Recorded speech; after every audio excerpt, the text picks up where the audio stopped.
Hello, good morning or afternoon or evening, wherever you are, and welcome to another edition of this. I'm going to make a game. I'm going to continue working on a game for the Captain Coders Learn New Game Jam 2024, and this is now part 4 of the series, I guess, because I've been working on this little game for 3 sessions, a total of, I don't know, like 8 or 9 hours 8 or 9 hours possibly, something like that.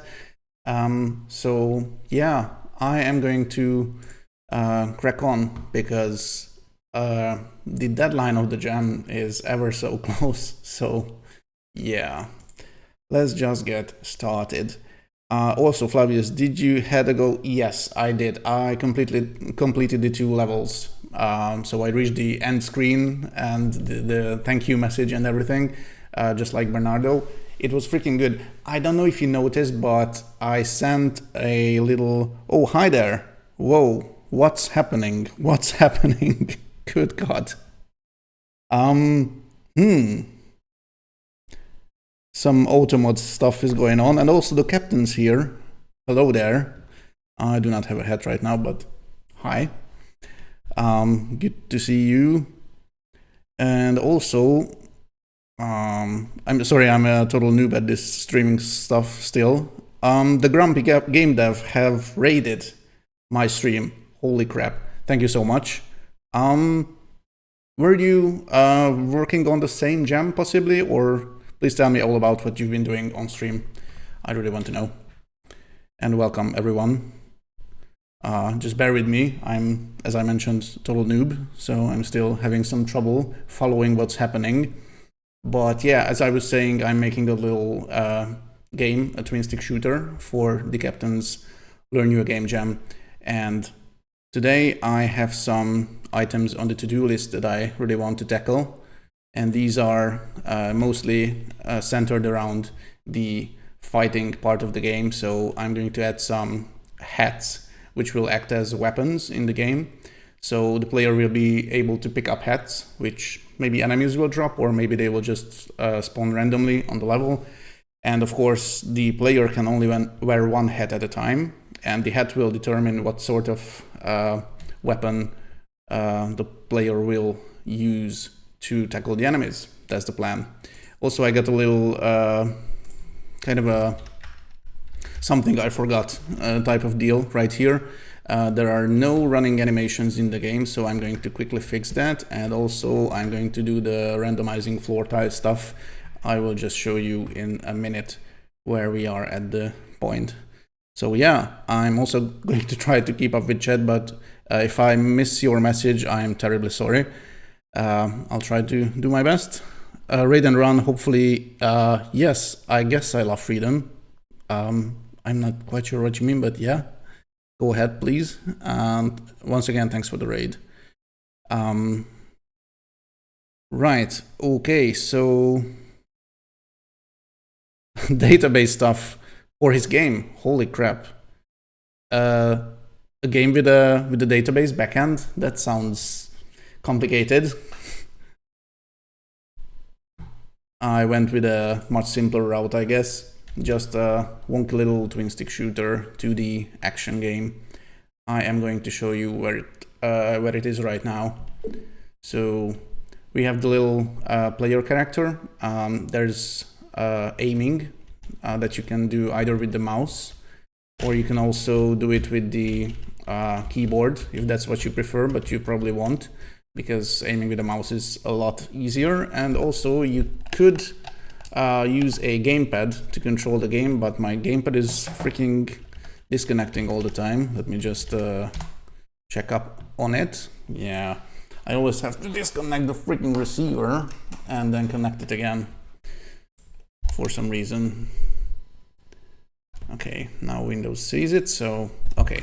Right now I can move my character with the left analog stick or the D-pad, and I can shoot by pressing one of the triggers and also using the right analog stick to do the aiming.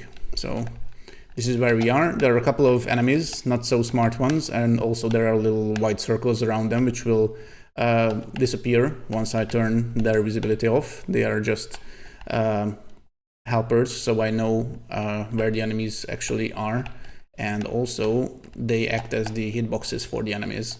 So it will be something like this. It's still quite wonky, but I'm hoping to add some more enemies and, as I mentioned, a couple weapons to the game today. Possibly do some level design, iron out a few things, tackle some minor issues, and we'll see where it goes. I'm hoping to stream for like 2 or 3 hours, and then I will probably raid the 2 nerdy nerds, because I think they're going to start streaming at 4 o'clock at my local time, and this means that 3 hours from now. So that's the plan for today. So I hope you'll enjoy it. If you have any questions or suggestions or anything, then feel free to drop a message. I will try to read chat every couple minutes at least, but sometimes when I'm in the flow, I tend to forget about them. So yeah. This is where we are at this point, and this was build 5 of the game. You can also find the game's link, each page, under the stream, and also this should work, I think. Yes. So you can also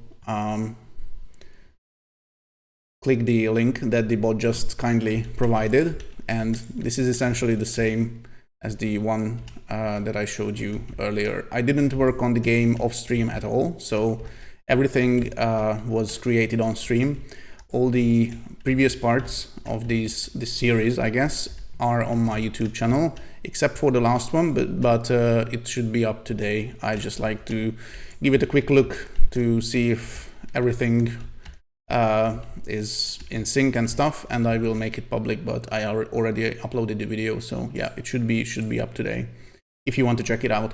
I'm making the whole thing kind of like a tutorial, although it's a bit of a tedious tutorial, I guess, because I do get derailed from time to time, but as there are not so many video tutorials for the engine that I'm using, which is Construct 3, by the way, so I'm hoping to fill some gaps, and if anyone wants to make a similar game, or not even a similar game, but some game that have some similar mechanics as this one, then they can hopefully find some help within the videos that I'm uploading. So yeah, that's the plan.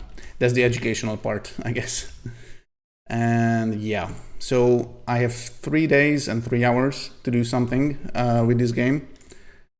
I will probably have 1 or more, or possibly 2 streams next week. I'm hoping to make one tomorrow as well, and possibly one last on Tuesday. That's the plan anyway.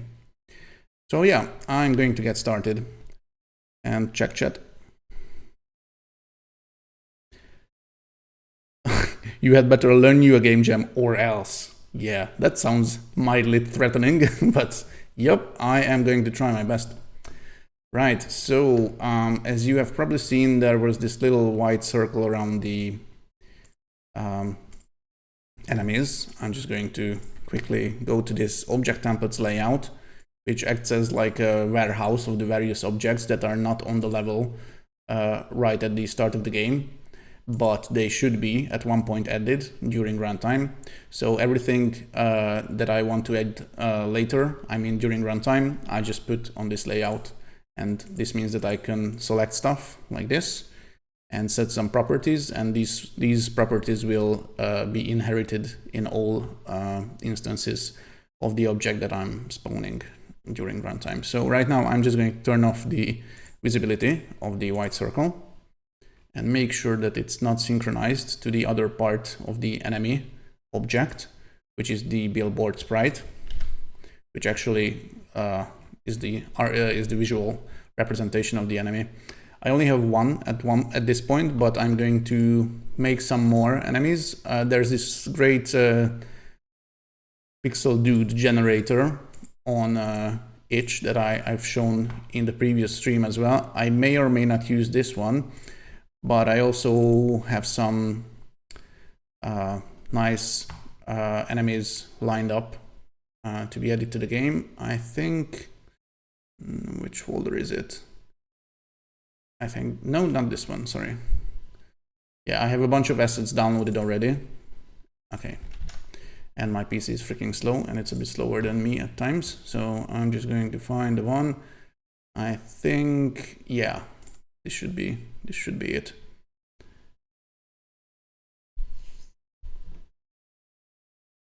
Yeah, so there are some enemy sprites right here. Although these are not animated, maybe the other folder contains some animated ones.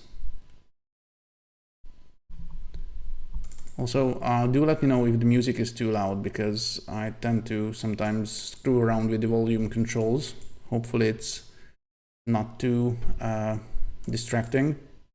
Okay, so yeah, I have added this enemy by the suggestion of Flavius, who's in chat, my first mod. Thank you, Flavius, once again, by the way. It's nice of you to help out. So this is the first enemy that I have, and there are a bunch of others in this sprite atlas. They have idle animations and they have running animations. And one of the items that I added to my little to-do list, not for today, but the generic to-do list that I'm going to gradually go through during the streams, is to make the idle and running animations for the players and enemies actually visible. Because right now, if I run the game, the idle animation is playing for the player and the enemies as well, which is not great, because it looks like the player is just moving without actually moving their legs. So the same thing's happening for the enemies as well, so I'm just going to start with that. It shouldn't be too hard.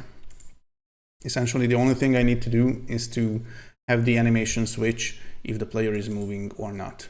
And if I double click my little BB player object, which is the billboard for the player, I already imported the idle and the running animation. So right now the idle one is playing all the time, looks like this, but there's also a running animation which looks like this, and there should be just a little action that switches between the two. Now, to reference the animation names, I tend to use macros. I tend to use macros for everything, basically. I don't really like having string literals and stuff like this in my code. So I'm just going to say animidle should be the name of the macro that I reference if I want to switch to the idle animation. And I will also give it the value idle, which matches the animation name right here.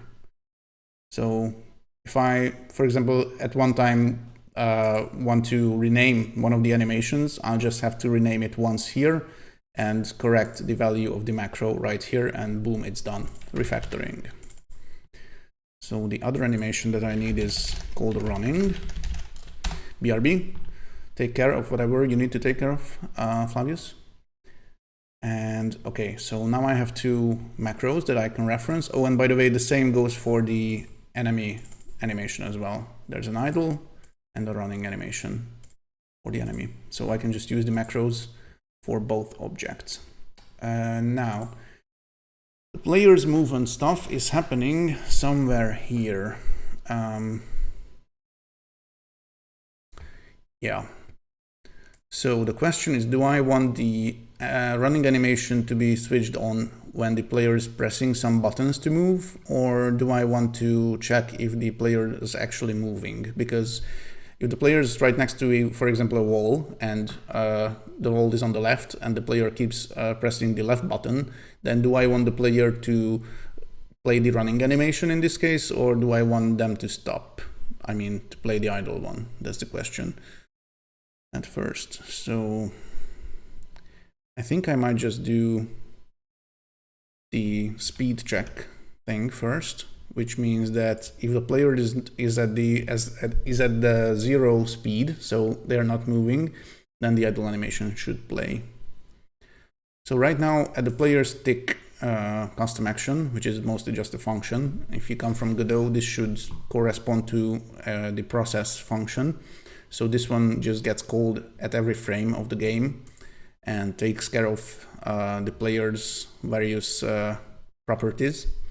So this is where I think I want to do something like players compare speed. and the speed is dynamically calculated by the engine. I'm utilizing the A-direction behavior, which is a built-in behavior in Construct that you can just put on an object, and it will magically provide a bunch of typical top-down type movement benefits, I guess. So you can just give the player some movement vectors, for example, or just tell him to move to the left, to the right, stuff like this. So the speed is actually a property, not something that you set, but something that you read. So if you want to read the player's current speed, you could do something like if the speed is greater than 0, and this should mean that the player is actually moving on the screen at any speed, but not 0. So in this case, I think I just want to set the animation of the player to anim running. And I'm going to say current frame, because I don't want the animation to continuously restart. If the running animation is already going on, I just want it to continue from the current frame, so this shouldn't do anything. But if a different animation is playing, then it should switch to the running animation. And I'm also going to press X, which will create this nice little else branch. You can also do something like this, of course. And this means that if the player's speed is 0 or possibly a negative value, but I'm not quite sure if negative values in this case are possible. Oh, Construct needs to autosave, that's all right. So in this case, I just want to do this, but with the idle animation. So if the speed of the player is 0, it should switch to the idle animation. I'm going to quickly check if this is working or not. So this is the idle animation, and it's still not working. Oh yeah, because I'm an idiot. As I mentioned, there are two objects. One is called player, but this is the one that is just a white circle, which is the collider. And the sprite that actually displays the player graphics is called BB player. And these two are in a hierarchy. This little green arrow shows that this is actually a child of the player object. So what we need to do is to pick the child of the player object from the BB player object type and set the animation of that instead of the player, which is just a white circle, which is invisible during runtime, by the way. So, okay. So if the player speed is bigger than 0, then I can probably, yeah, pick the billboards, and this should say billboards instead of players. I'm just going to use the replace object function in Construct and tell it to replace players with billboards. Now the billboards family actually contains multiple objects, but one of them is the BB player object type. So if I reference the billboards family right here, it should pick the right one. I'm just going to say players, pick children, and billboards. So since the player object has a children from the billboards family, this one, the BB player object, then it should get picked right here. And at this point, the player speed is checked, and the animation of the billboard is set to either the running or the idle animation. Welcome back, Flavius. Okay. It looks better. I mean, it's actually running. And if I stop, it goes back to the idle one. I think this is all right. And if I keep pressing left, this is a little bit weird, but this is all right, I guess. So if I keep pressing left, I would probably think that this speed should be 0 in this case, but it's not. So yeah, the player can just show the running animation, even if they can't pass a wall, for example, here. But this is fine. This is totally fine. I'm going to leave it at that and make the same thing for the enemies, because as you can probably see, the enemies are also playing the idle animation instead of the running one, even though they are moving towards the player in this case. So I'm going to go to enemies. I'm going to check this one, because this is once again the enemies tick custom action. Once again, the Godot equivalent would be process. And this is called at every frame of the game. Now the enemies are using a different movement behavior. They are using physics with some trickery, but I can still use something like the previous version. So I just need to come up with something that is similar, but for the physics behavior instead of the 8-direction one.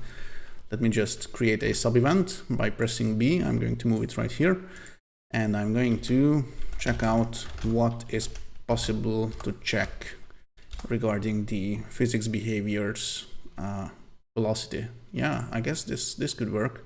So compare velocity, which is speed. So I can probably do something like that. It's possible to specify which directional velocity do I want to compare. I think I just go with the overall one, and this should also be a positive number, I think. So once again, if it's greater than 0, then something similar should happen. In fact, so similar that I'm going to copy the actions from here and paste it right here. I just need to pick the right billboard object, just like with the player. So I think I'm going to pick it right here at the top level of the tick custom action. I'm just going to press C, then type enemies, pick children and billboards. Because once again, it's essentially the same as with the player. There's a little billboard sprite called BB enemy 1 in this case, and it's a child of the enemy object. And the enemy object is once again invisible, but this is the one that is moving, and the billboard sprite is just following the enemy object. And the enemy object is a member of the enemies family, and the BB enemy 1 sprite is a member of the billboards family as well. So the same thing should work. I'm just going to undo the positioning and go back to here. I'm going to save, or not even save, but choose save as, and I'm going to make a new version of the project. Oh, this is something that I'm also working on this weekend, but yeah, more on that later. So Get the Hat is the current name of the game, because it's going to have hats. Not as many hats as the captain, but I'm hoping to add some variety. So to have at least 3 or 4 hats would be I guess great, considering the time frame. So okay, I did save the new version of the project. I'm also going to change the version number or the build number from 5 to 6. And I'm going to run the game to check if the enemies are actually showing the right animation. So enemies are spawning off screen. And if I move a little closer, maybe I should probably, yeah, move to the left a little bit, and then some enemies should spawn on the right. Yeah. So they are playing the idle animation. They don't really see the player, not yet. But if I move from the wall and go a little closer, yeah, it's still playing the idle animation. Why is that? This might not cut it. Let me just think about it.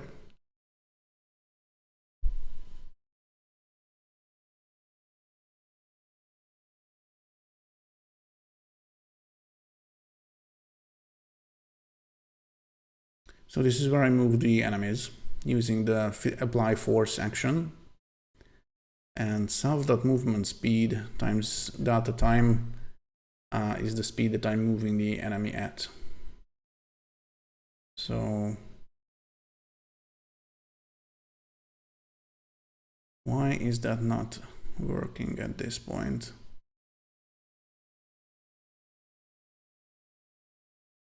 Because then the velocity should be, I guess, more than 0 if the enemy starts moving.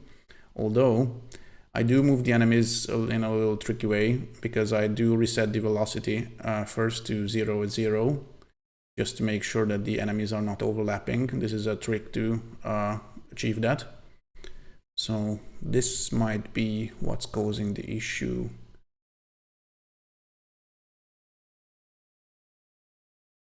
Okay, I'm just quickly going to check something. What if I do something like this? Because this condition, if it's true, then the enemies should move if they have a line of sight to the player, but this is not actually going to cut it later. But I just want to check if the animation is actually switching over or not.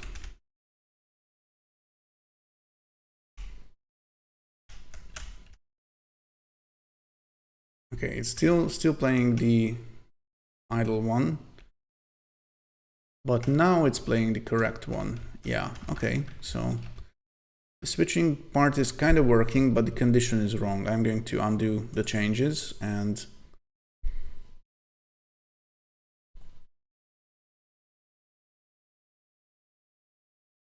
I'm also going to investigate a little.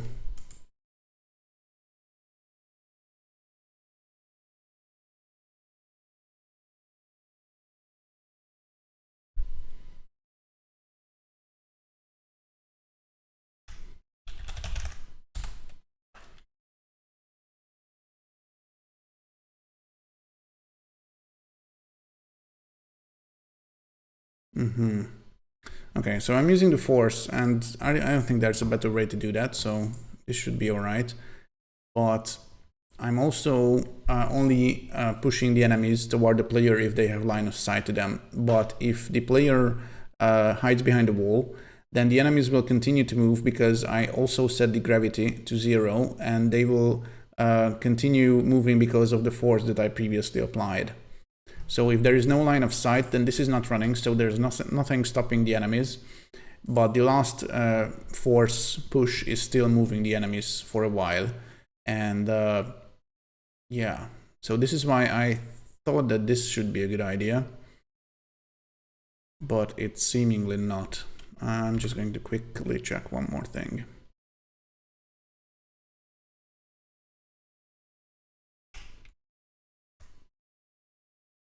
I move around a little so enemies are actually spawning. Okay, so for example, here I already see that the running animation is playing, which is not correct.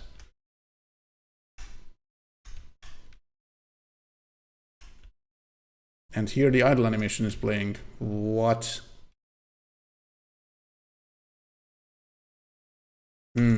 Interesting.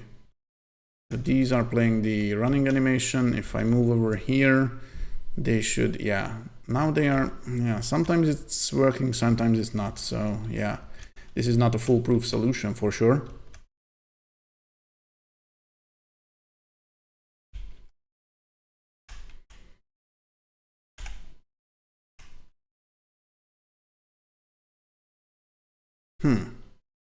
Weird. I'm going to restart the game and investigate a bit more.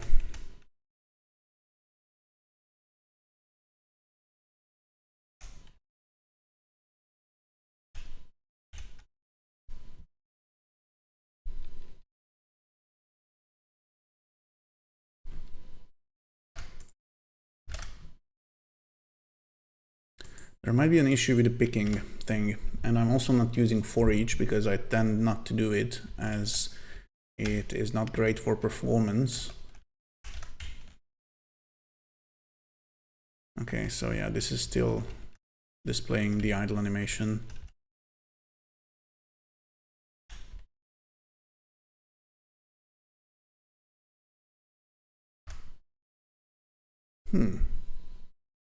Interesting.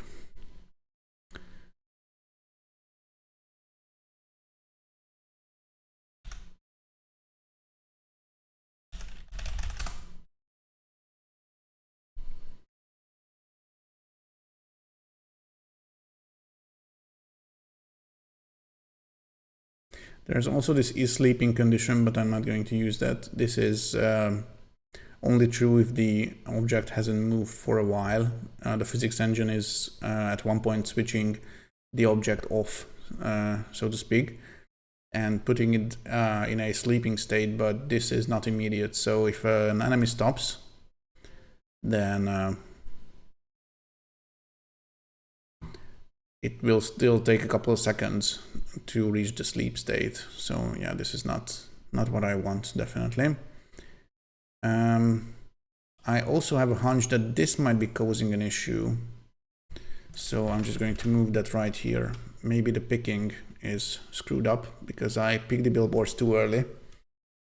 And I should just do the billboard picking after I specify which enemies' billboards should be picked. Okay, still not working because, yeah.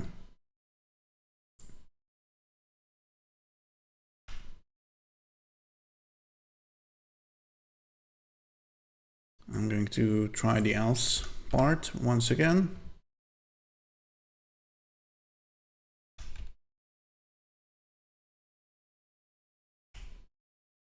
No, it's still showing the wrong animation. Okay, so this one is correct for a while, but yeah, then it's totally screwed up once again. Idle, still idle. And now it's running even though they have no line of sight. What the heck is going on? I might need to have a different sort of filtering, because this physics overall velocity stuff is giving me some hard time. I'm just going to think a little about this.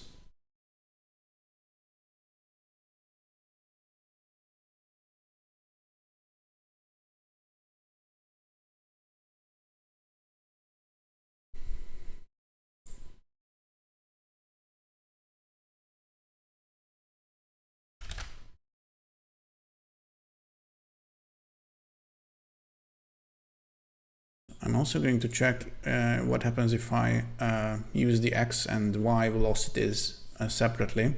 So I would assume that the enemies are moving if either the x or the y velocities are not zero. And in this case, I want to pick the billboards of those enemies and switch them to a running state. So yeah, this should get them running. I guess I'm just going to disable this event by pressing D and run the game and check if they are in fact switching to the running animation once they start moving. And they are not. It's weird because once I move behind the wall, they seemingly switch to the running animation if they were still playing the idle one. This is interesting.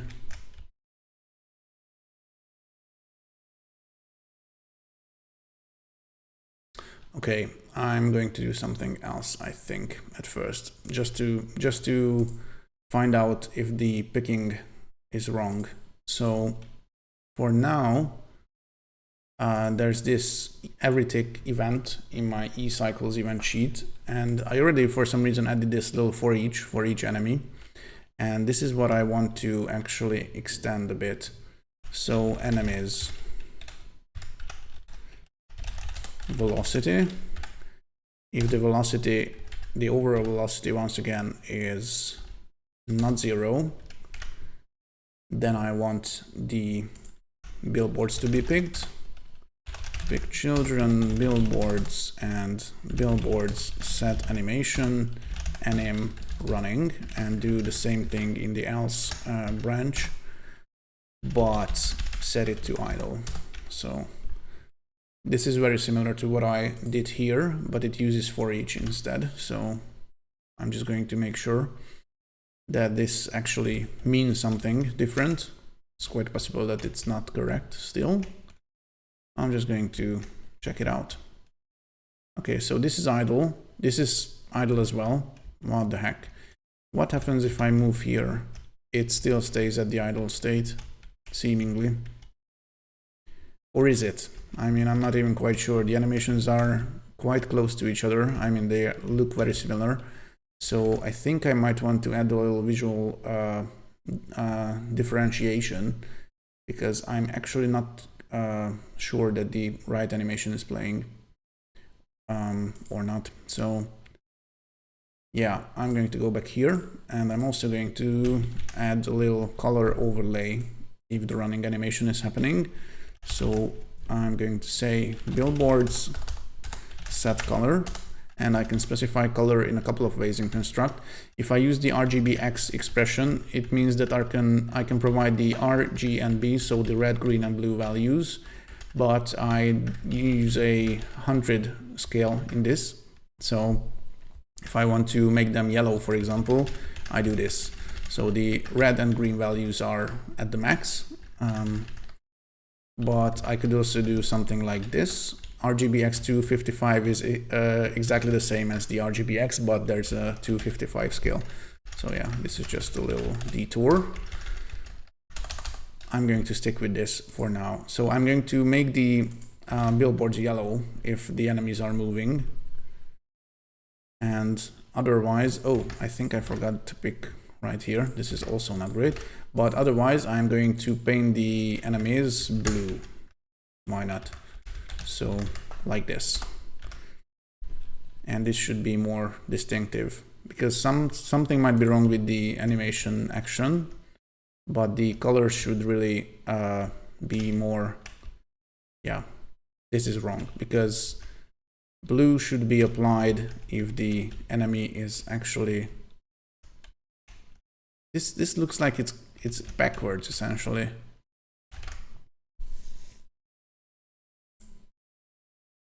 Yeah, so the animation names are correct, right? Or did I actually screw up the animations right here? No, the running one is this, which is correct, and the idle one is right here. Yeah, so the names are fine. The macro is also fine. And right here, so if the physics over velocity is non-zero, then I want to switch to the running one. Interesting. And it really looks like it's working completely backwards.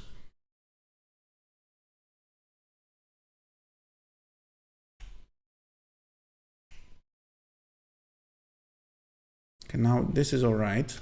If I move here, it's not all right because in this case, the velocity should be non-zero.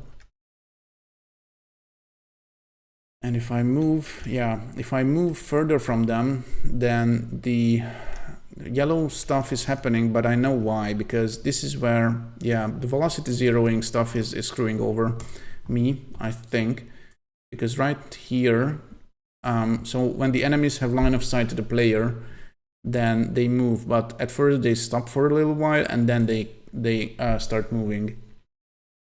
But I'm guessing that the check is actually at the wrong place. So I think I probably know what to do. I'm going to check something. I'm going to disable this for now. I'm not going to go with the for each route, and I'm going to re-enable this and make it essentially the same as the first attempt. So if the overall velocity is non-zero, then the running animation should be set, and otherwise it should be set to idle. But also I want to set the running animation right here. So if they have line of sight to the player, I definitely want the running animation to play. And if they don't have line of sight to the player, I think I want to do this, but this might be wrong once again. I'm just going to check first and see if it's working. And if it's working, I'm going to give you a little explanation. Okay, so right now it's playing the running animation. If I move over here, it's still playing the running animation. Now it's stopped and it's switching over to the idle animation. This is nice. Now it's running again. Okay, it's still running because they can see me. Oops, can I hide? Yeah. Ooh, nice. The enemy is swapped. Why is that? This is not intentional, but it looks good. I'm not sure why the mirroring is happening, but never mind that. This looks cool. So yeah, now it's working, I think. I'm just going to check if all instances are working correctly. Yeah, they seem to be all playing the running animation, which is nice.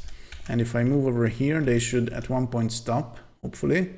Yeah, although they are still playing the running animation. Crap. They are running in place. So It's better, but still not perfect.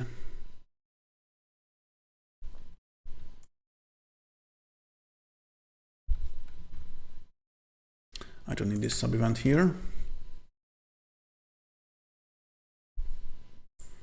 I'm guessing that the velocity is still not 0, so I might just have to do something like if it's less than, and I have to come up with a value. But to do that, I think I'm going to first see what values are there, or just, yeah, randomly come up with one.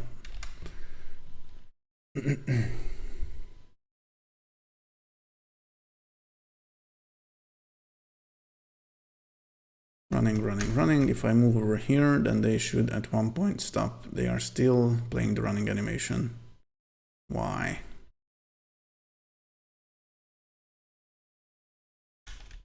It would be great to check the overall velocity value, but for some reason Construct does not provide you with one. Although I do vaguely remember calculating it from the X and Y vectors earlier, but I have zero idea which project I have this in. So yeah, they're still running. And if I just leave them behind and sneakily try to go back a little, I wonder if they, oh yeah, they spot me. Right, I'm going to go over some walls.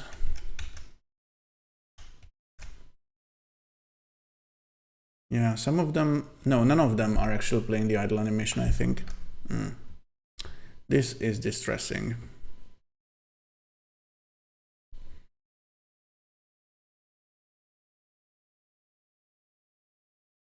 Okay, I'm going to turn off the automatic spawning of enemies right here, and instead I'm just going to create a little shortcut right here. So if I press, for example, the E key on the keyboard, on key pressed E, I want an enemy to spawn, and right now I'm just going to say the position of the enemy should be players.x plus 100. So it will spawn from the right of the player's position, and players.x should be the y coordinate. So yeah, I can just play with the spawner stuff by pressing E. So right now, yeah, something I screwed up, but yeah, never mind that. The enemy is right there, and still they are playing the running animation. I move over here, and now they're playing the idle one. Yeah, this is completely wrong. That's not great, but I'm going to fix it somehow. So let's just go here and check what did I do wrong. I'm not sure this else part is correct anyway.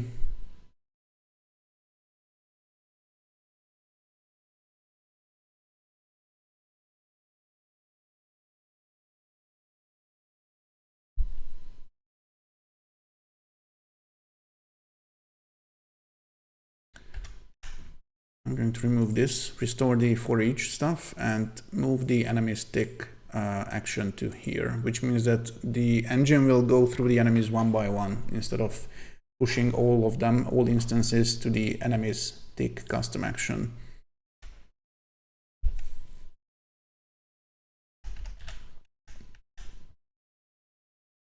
Okay, it's once again playing the running animation, which is weird. I'm going to add some logging.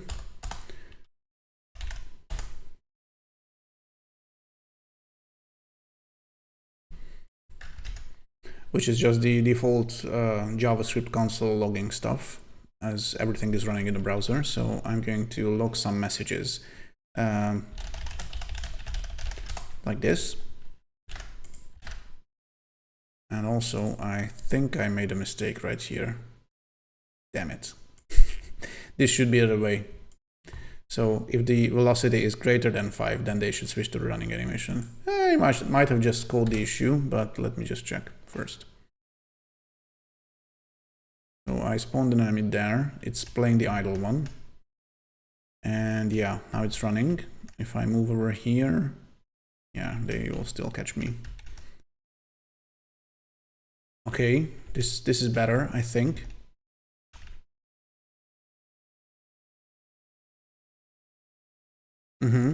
Okay, this looks all right. I'm going to remove this log message. So this was the big freaking issue. It was me, of course, but it's me every time. I'm going to try to remove the for each situation, and also I'm going to add back the random positional spawning of enemies every 2 seconds, so I can see it working or not working en masse. Okay, this is the correct animation, the running one. They still have line of sight, okay. So let me just move over here. I don't know why the mirroring is happening, by the way. It looks funny, but I don't like things that I don't understand, so this is where the mirroring or not happening bit is working. So yeah, enemies, if they are between the 95 and 265 degree angle, then this means that they should have their angle slightly, I mean, mostly to the left, and this is where the mirroring, I think, happens. So they are facing to the left. I'm guessing that the enemy rotation is still doing its thing for some reason. I'm just going to disable the visibility of the enemy billboard sprite and instead enable the visibility of the enemy sprite, so I can actually see this in action.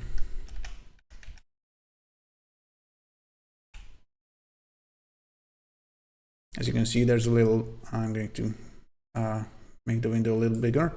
So yeah, as you can see, there's a little black bar that shows the current direction of the enemy.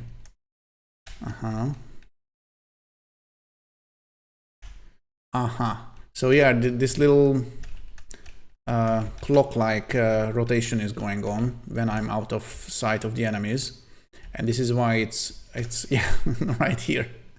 This is funny. I know why it does that, because the physics engine, when it's moving the enemy sprite, it's also giving a little angular force or torque, I guess, to the sprite. So I could probably just do something like prevent rotation, and then it shouldn't happen. But this would also mean that yeah, the mirroring will be broken as well in this case.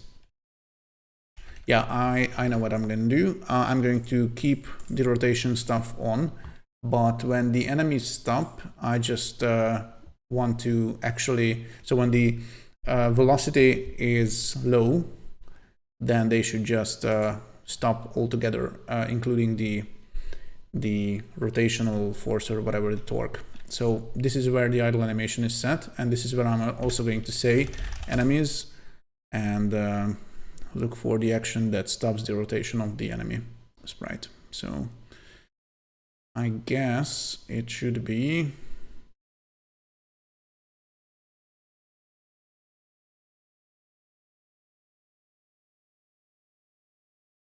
set angular velocity, and I'm going to set it to 0.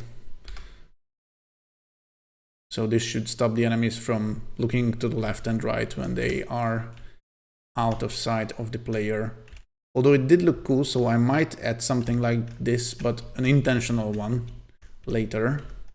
So right here they are going to stop at one point, and as you can see, they are not rotating around anymore. So they just stop at when their timers, which are called Bob by the suggestion of Flavius.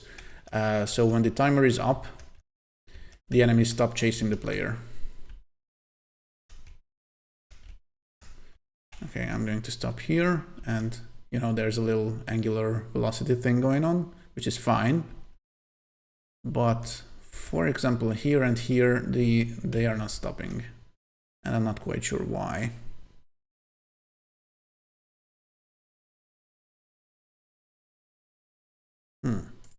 What if I increase this value a little bit? I don't like doing things in the blind, but yeah, this could also work. So instead of measuring with a complicated math function that calculates the overall velocity, I could just try random values and see if it works.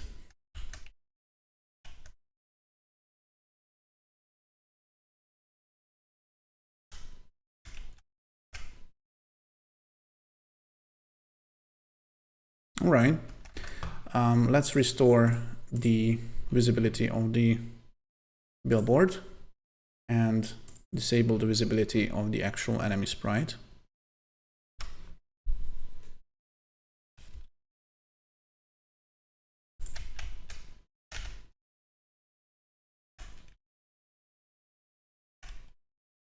They are running towards me. If I move here, then they should at one point stop, I guess. They are still playing the running animation. Yeah.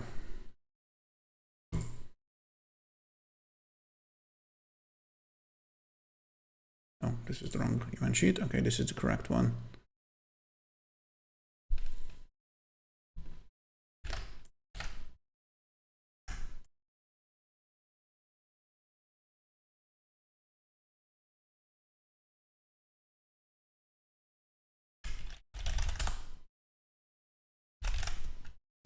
I'm also going to set their velocity to 0, I think, just in case.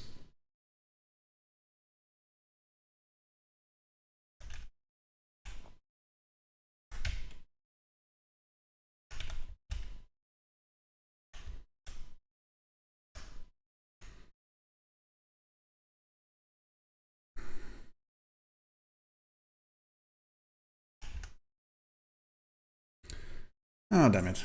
I thought that this would be an easy fix, but it's clearly not. I want to see that enemy sprite again.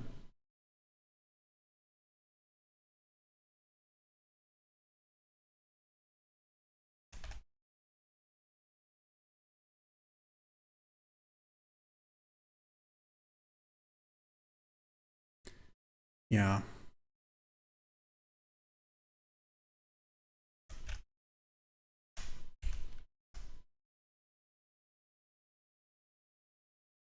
I'm not quite sure why they are not switching over to the idle animation. Yeah, not great. I'm going to move this back to the for each stuff. Yeah, this is something that happens from time to time because I'm still not a pro at Construct. So yeah, this will probably be the least tutorially episode of the whole thing that I'm doing, but hey, this is kind of important as well. I mean, people struggle and I don't like to hide that part, so even though it's not exactly streaming gold, but yeah, it's educational once again. So yeah, now it seems to be working better, I think. I haven't seen any enemies running in place, so this for each thing seems to be working all right, I guess. Yeah, they are immediately stopping when I'm guessing the timer is up. And the rotation stops and also the movement stops, so yeah. Okay, for now I think I'm going to leave it as is, although I don't really like this 30-something% CPU usage. It's quite high, I guess. And this is probably in part because of the for each. Let me just check if by removing it from the for each and just running it on all instances, if there's a bigger change. Although it's possible that there won't be any significant change in the CPU. This also, of course, means that the amount of enemies that are on screen, or not on screen, but on the level, also, of course, change the CPU usage. But yeah, it's definitely not 30-something% in this case. Okay, so what I'm going to do is put it right here to use the for each stuff, and I'm going to make a little to-do for myself to do perf optimize, don't use for each. And yeah, I'm going to leave it at that at this point. I might have to come up with a better solution, possibly off stream, but I will document it on stream if I come up with one. So right now I'm just going to take the idle running animation for players and enemies item from the to-do list, and quickly, hopefully, going to tackle the randomized floor tiles item, which I promised in the last video, but I didn't do, so because I forgot about it. So right now the floor tiles are a little samey because they are exactly the same. This first tile is being used for the whole thing, but this is fine for now, but I do want to add some variety. So essentially when I'm spawning the floors object, which is just a big tile map, I also want to go through each tile, and some of them I randomly want to replace with one of the other tiles. So if I just go to the tile map editor, yeah, should be fine. So this first tile is the one that is used, but there are some other ones which have little cracks on them, which will give some variety to the whole level. So what I'm going to do is actually at first create a custom action for the floor tile map, and this I think I'm going to put in an event sheet, which will be called a tile maps. And I'm going to look for a nice emoji because I do tend to use emojis in event sheets, event sheet names I mean, so I can more quickly find them in this tab bar. So tile map, what if I just choose something that looks like a map? Did I use that emoji already? Yes, I'm using it for the level. Okay, so what if I, okay, tile, no results. So I'm just going to say rectangle, nothing, square. Okay, this is better. I think I'm going to do this. This looks okay. This looks like a tile. So the A tile maps event sheet will have custom actions that are related to one of the tile maps, and there are two at this point, one for walls and one for floors. So I'm just going to say add custom action, and this one will be for floors and it will be called init. And this is something that I've already done in this game, in this project. I have this e-created event sheet which just has some events if some instance of an object or an object that is a member of a family are created during runtime. I just run the corresponding init custom action for that object. So I'm going to do exactly the same right here, and I'm going to say when the not walls, but the floors object is created, what am I doing? Once again, I'm pressing E, then I'm going to say floors created, then I just want to run the init custom action of the floors object. So floors init, that's it. And I'm going to jump right there. And so right when the creation happens, this means that the object instance is added to the layout, but I want to update it right after that point. So it has a bunch of tiles painted on it because this first instance already exists in the level layout, so it will just look the same during runtime. But at this point I want to go through each tile and have a little randomization happen. So for this I think I'm going to need some for loops, which I'm going to add right here in a sub event.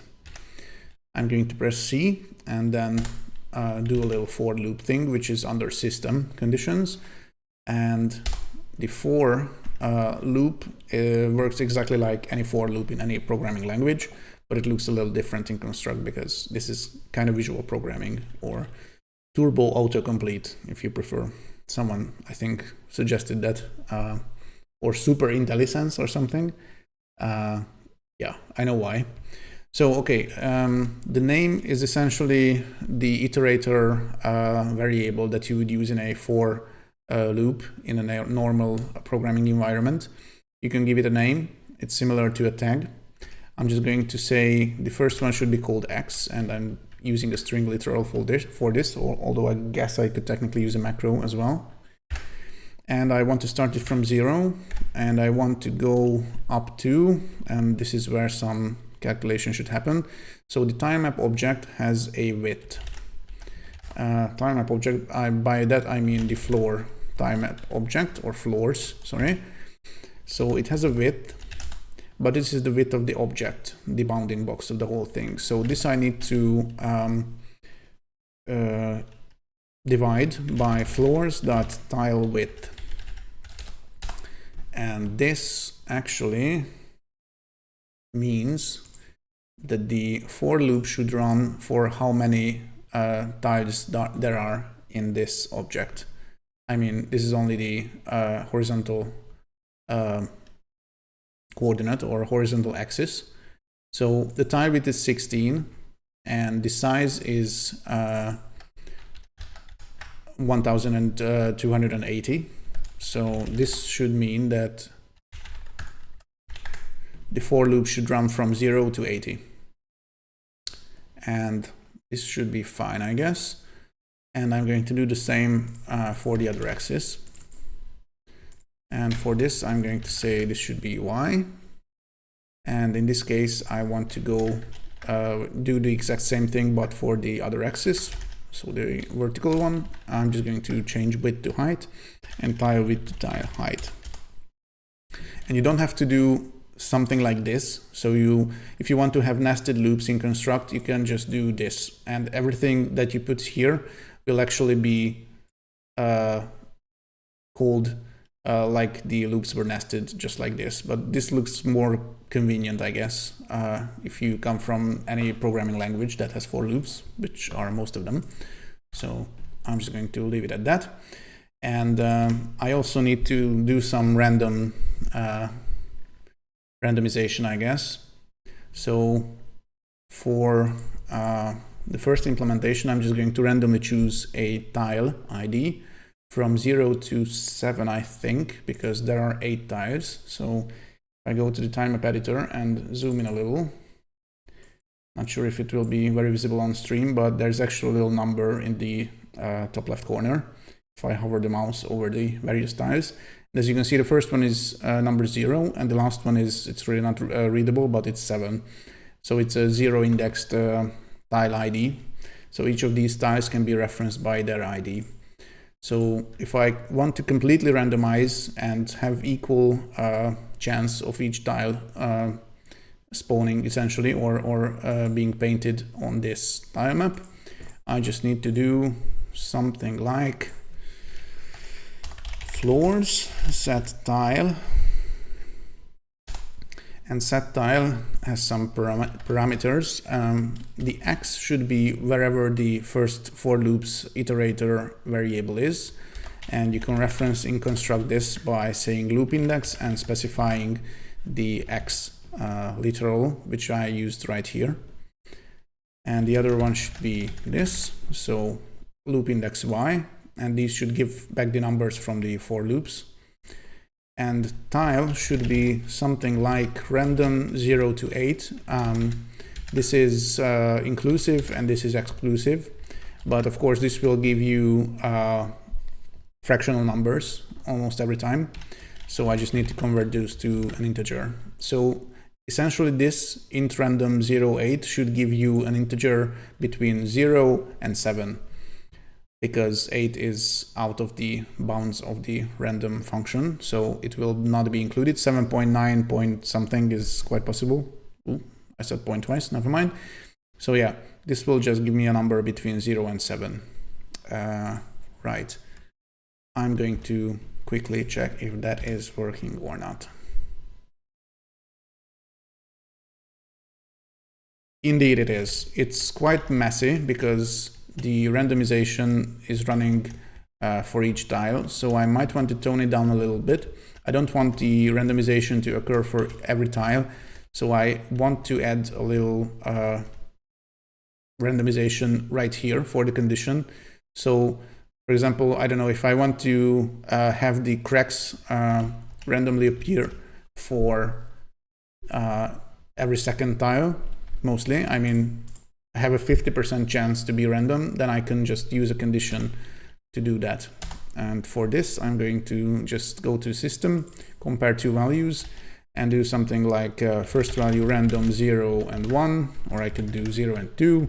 And this, if this is equal or less than equal to 1, not less than equal, just less than 1, then this should essentially give me a 50% chance.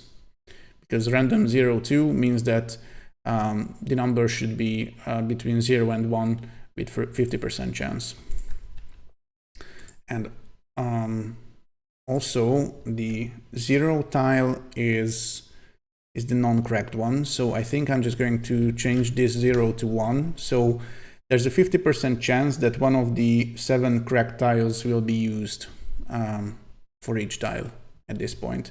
Because there's, if I have it at 0, then it's quite possible that the tile will stay the same, the non-cracked one. So yeah, let's see how it looks. There's still a lot, but fewer actually. I'm going to reduce the chance to 25% by doing this.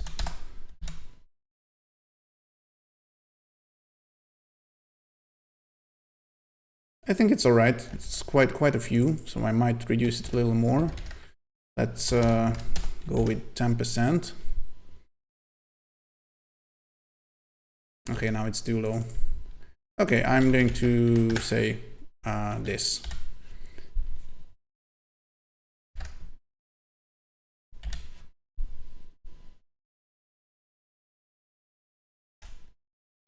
Or maybe, yeah.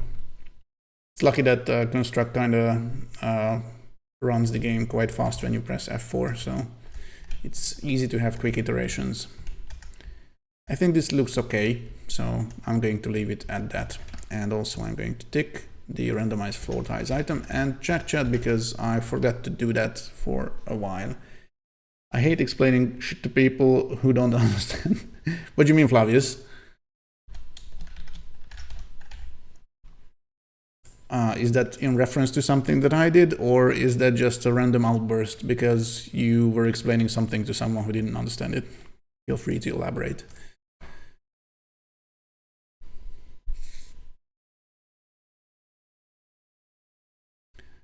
Okay, I'm going to close that tab. So now we have randomization on the tiles, which is cool. I think I'm going to do the whole player health point thing and also have the player be hit by the enemies. And yeah, this is a whole thing, essentially a player controller. I'm in part of it. So let's just see what happens with the player right now. There is a movement right here. There's flipping of the player's billboard. I could probably replace that right here. The reference was this object instead of the generic billboards family. So yeah, I guess the change HP custom action is here, but I don't think it's used anywhere. I mean, it's used in a test event right here. So if I press the letter B on the keyboard, then the player should get hurt, I guess. There's a little red effect, and after a while, yeah, the player is now dead because they had like 10 health points or hit points. And every time I pressed B, I subtracted 1 from that. So yeah. So the player needs to get hurt from the enemies by touching the enemies, but we also need to have a little timer. So when a player gets hurt, a little timer should start that is essentially some invincibility. So the hits are not taken too frequently, because then the player would perish quite quickly if there are a bunch of enemies around them, for example. So I don't want the hit to occur at every tick. I want it to occur at a fixed interval, more or less, if the enemies are still overlapping them. So for this, I'm going to make a macro right here, which will be a timer, which will have a interval value. But first, I will need to create the macro itself. So timer player, not player hit, just hit, I guess, because I may or may not use this for enemies as well. Yeah, I'm going to just put the value hit in it as well and make it a constant, just like every time. And also, I am going to come up with a value, how long the invincibility window should be. Oh no, not me. Your wife's nephew wants to build a PC. And the parts to choose consume together more than the power supply can deliver. Oh yeah, that happens. So you explain to them 5 times and still contradicting. Yeah, that's not an easy task to accomplish in this case. I mean, yeah, it's all about numbers. So, I mean, if they don't really understand that, then yeah, that's an issue. I guess they could just build a PC and see it not working or something, but that could lead to some possible financial loss if for example, the PSU gives up halfway and some smoke comes out of the newly built PC. That shouldn't be too good. Right. I don't know what would I do in such a situation. Maybe look for some smart person on YouTube who explains the same thing. So just in case my word is not enough, then I could just send a link. I don't know. Maybe, I don't know, Linus Tech Tips might have some videos in this topic, I guess.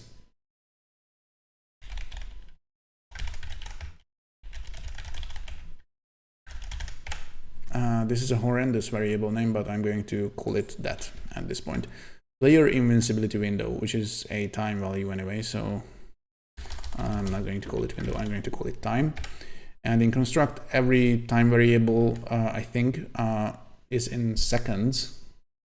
So I'm just going to do that as well. So I'm going to say 0.3 seconds for now. Should be the invincibility time if the player gets hit.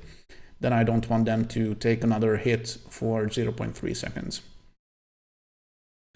Mr. Foddy, Mr. Fullbox, very good to see you here. Thank you for popping in. It's very nice of you. How are things in your homeland of Canada? And also what time it is in this. I think you're still having your morning coffee, I presume, if I'm not mistaken. How are you, Fullbox? Okay, what was I doing? Yeah, okay, I remember now.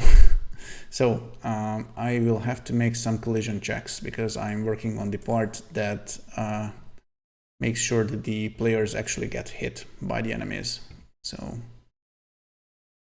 right, for this I also need to come up with a value to store in the enemy object the damage that the player should take. Okay, so let me just go to the object templates layout, and right here there's this dinky enemies object, which is a generic enemy object.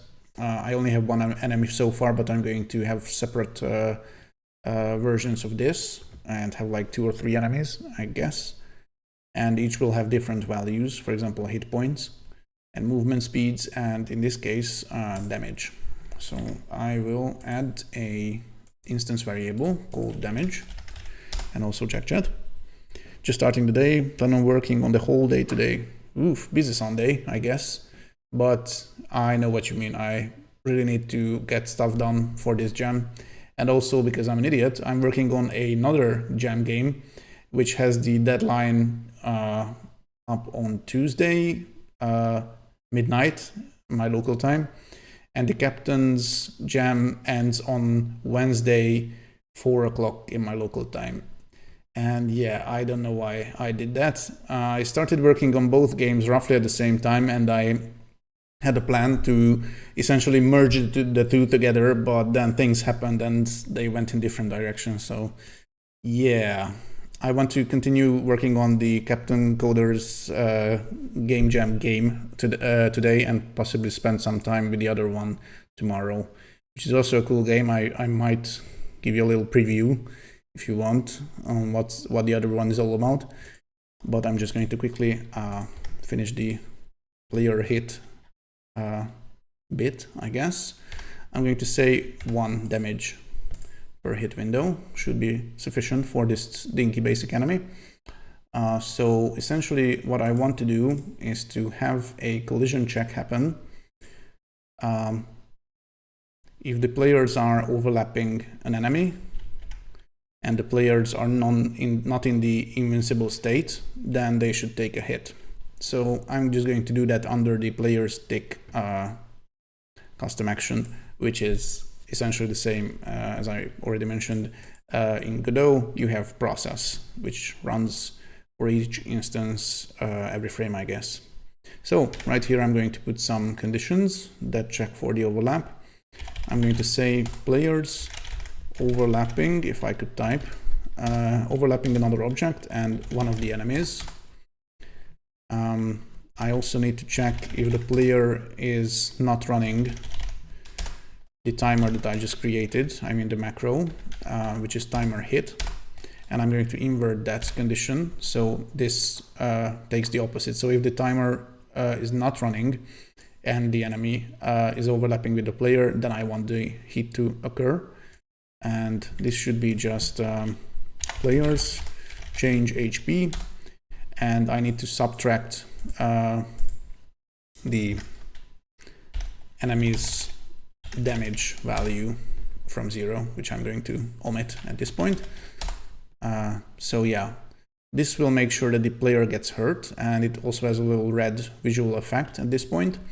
And I'm also starting the timer, of course, right here. So I'm going to say start timer. The duration I specified in a constant called player invincibility timer, or just time, sorry. And it's a one-off timer, and I'm going to reference it by its tag, which is timer hit. So that's it, hopefully. Let's just check if it works or not.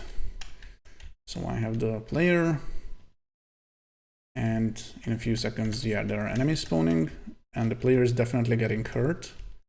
The little red flash happens, and for 0.3 seconds, they are not taking damage, but just as the timer is up, then they are ready to take damage again. And if they are still overlapping the enemies, then they will indeed take damage. So yeah, now the player can die. This is nice. I'm going to save that and make a little export while I also check chat.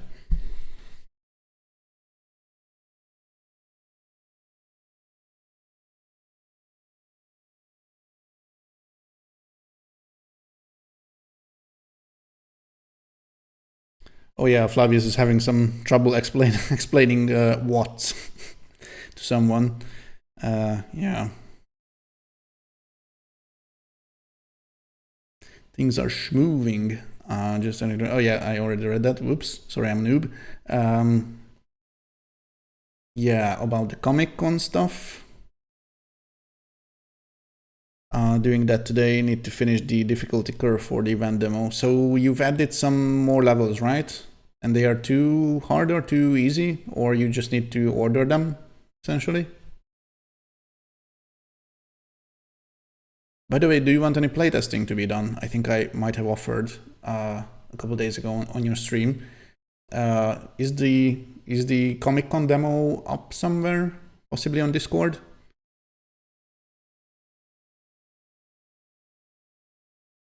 Oh, Flavius, you don't have to ask permission for this sort of thing. Feel free to share your own stuff anytime. This is totally fine. Yeah.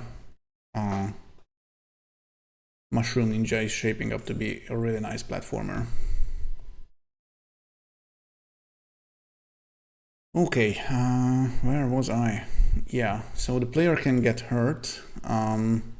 Player HP is done, hit is kind of happening, red vignette effect I may or may not do, screen shake, okay, this I'm going to add as well. So when the player gets hurt, there's a little tween of that red color on the billboard for the player, but I also want to give it a little effect that is more dramatic, and for this sort of thing screen shakes are good, I think. So as you may or may not know, I have a little camera helper object right here, this blue one. It's also invisible, but this camera helper can move wherever the player goes, but it has a little delay essentially, so it's moved a little. So if the player is moving to the right, then the camera helper object will follow them. I implemented this, I think, on the first day or something. And it also has the scroll to behavior on it, which means that wherever the blue circle goes, the camera, the viewport will also go. So this is something that can also be used to add screen shakes, because the scroll to behavior, although it's not really advertised anywhere, but also has some actions that can make screen shakes quite easy, because you don't have to do any math or anything. You just have to ask Construct to shake the camera at a certain magnitude, I guess, and for a certain time. And it will be quite easy, I guess, to implement. So we just don't have to, I mean, I just need to not overdo it or something, because some people don't really like screen shakes. And if this wouldn't be a gem game, I would probably add the little option that could turn off screen shakes at, I mean, completely, but I'm not going to do that now. So yeah, I'm just going to say camera helper and shake. And you can specify the magnitude, which is in pixels, and the duration, which is in seconds. And you can have reducing or constant magnitude. So reducing one is just a big shake, but it also reduces over time. I think this should be the correct one. I don't know if 20 pixels and 0.4 seconds is a lot or not, so I'm just going to check. So right now, if I find some enemies and blatantly go to their position and overlap with them, then there should be some screen shake happening. Boom. Okay, this is a freaking lot. Yeah. I'm going to reduce the magnitude to 5 and the duration to 0.2 for now. Let's just check.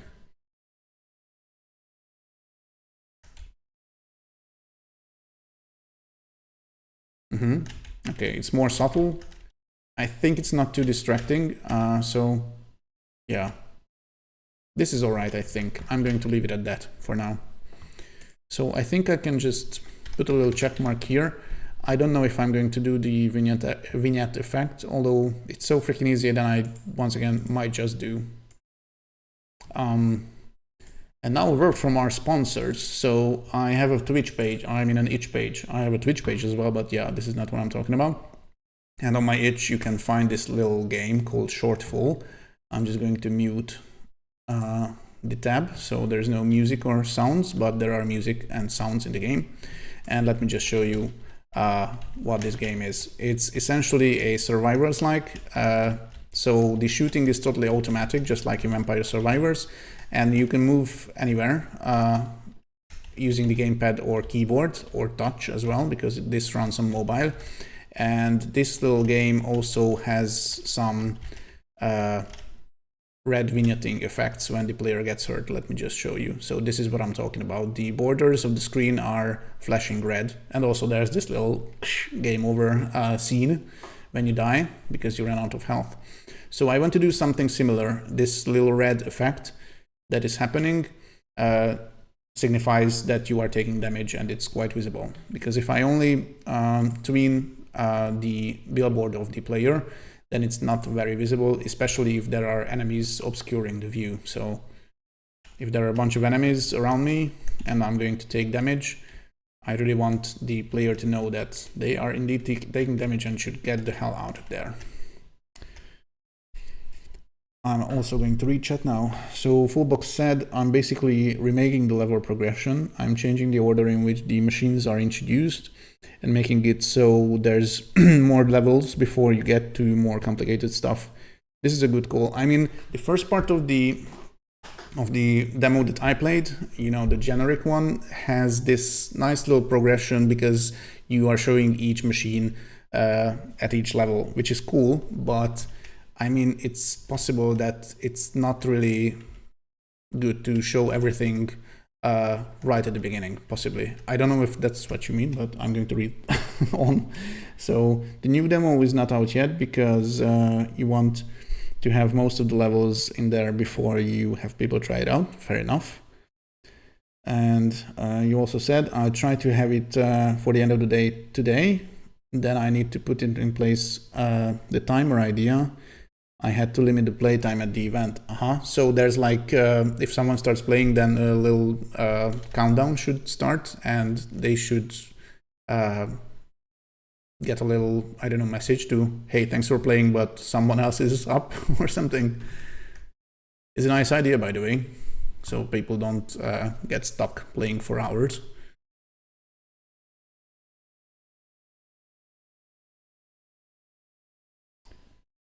Okay, you also said now I'm showing a machine, then have it like for 3 hours with that machine. Yeah, this is freaking good call. I totally know why you're doing that. Yeah, and also this stretches out the whole content part of the game as well, because the player doesn't know how many machines are there when they start playing the actual real puzzle levels. So it's a nice surprise to have some, oh, and there's also that, and also that, and yeah. Because you have like, I don't know, at least 10, right? So maybe they shouldn't be introduced all at once in the first level pack. Good call.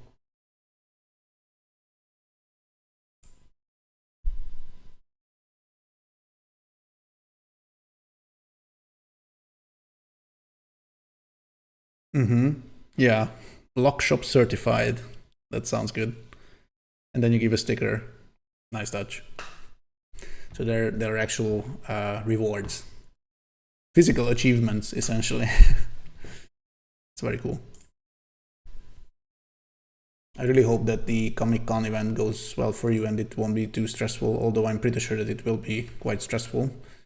Is that the first event that you're doing ever for Blockshop? I mean, you know, like physical event where you have PCs and random gamers and stuff like this?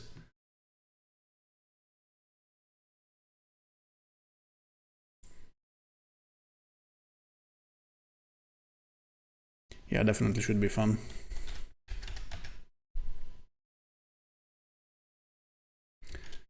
Okay, more enemies and hats. Which one do I do first?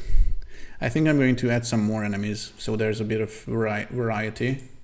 And then I'm going to go finally make the hats appear in game. For those of you who might not know, the plan is to have multiple weapons in the game, but I don't want like guns in it or anything, because I figured that I should have a little reference to the Captain Coder's presence, I guess, in the game.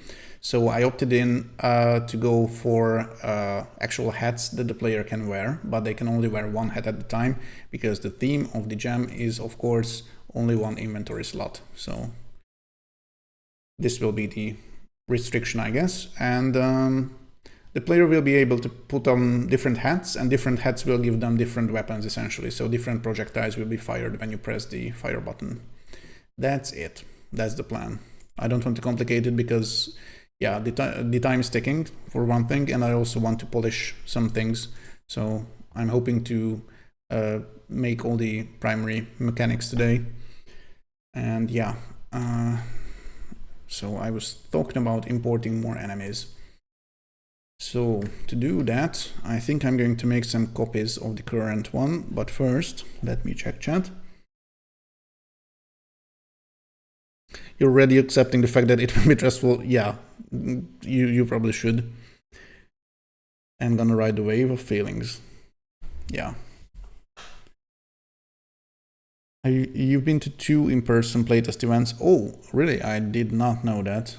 But it was more of to test the game. And this is more to market the game. Oh yeah. And I'm guessing that these test events were like focused on getting concrete feedback from the players after. I'm not sure if you're going to get that right here, because I'm guessing that people will be, and a lot of people will be moving through the event, and they will probably just play for a few minutes and hopefully they will wishlist the game, and that's probably it. But I'm not sure if you can find too many of them on such event that you can like have a long conversation with about their experience. Although hopefully some of them will share this part as well. And you also said, and I've handled a lot of booth in your previous job, right? During career fair and that kind of stuff. Okay, so this is cool because then you don't have the social anxiety part of that. For example, if I would go to such an event or convention or something, I would be, I don't know, all over the place probably because I'm not so great at talking to random people, usually. Also, Flavius asked a very good question. Am I making the game in waves? So I was thinking that I'm just going to have the random enemy spawners do the job, and I'm not going to do waves, I think, although this might change at one point. So if I change the spawner layer to visible, then as you can see, there are these temporary spawner objects. So at a fixed interval, there are enemies spawning on these objects, one of them anyway. So they are randomly selected, and a position is randomly selected on one of the randomly selected instances of the spawner object. And this position will be used to spawn an enemy. So I just want the player essentially to go through the whole level, and it will be probably something like a circular shape. So you can just continue moving around the level, and when you go back to parts of the level that you already have been to, you will find more enemies there because enemies are spawning constantly off screen. So you don't see them spawning, but they indeed spawn. And since enemies are only moving on your position if you are in line of sight to them, I think this should probably guesswork out, but I will need to have to figure out some sort of limitations so I don't have too many enemies, for example. So sort of waves, I guess, but I don't want something like, you know, hey, you've completed one wave, here goes the next one, just like in Shortfall, for example. I just want the enemies to constantly spawn so the player can control the pace of the game, I guess, more or less. But this might not be a good idea, I'm not so sure, because if the player just stands in one position then and kills all the enemies nearby, then they can just, you know, take a breather there, and when they move on to a different part of the game, then they will find more enemies. So the reason I want to do this is because this is kind of like how Nuclear Throne works, which is the game that I'm kind of copying at this point. It's a very good twin-stick shooter by Vlambeer, and they have randomly generated levels, and you go through levels. So there's not I mean, this game is mostly just one level, and it's an arena and a big one. But in Nuclear Throne, you go through levels, but you find enemies off screen as well. And when they see you, they start attacking you. So this part is similar, and it's working fine in Nuclear Throne. So hopefully it will work okay here as well. So yeah, a long answer, sorry. Yeah, Fullbox also said, yeah, I might get some feedback, but mainly from other devs. Yeah, that's also possible. Although you have to take those opinions with a grain of salt, I guess. Because I don't think that game devs are your primary target, although many of them probably are, because automation puzzles are right up the alley of a bunch of game devs, I think.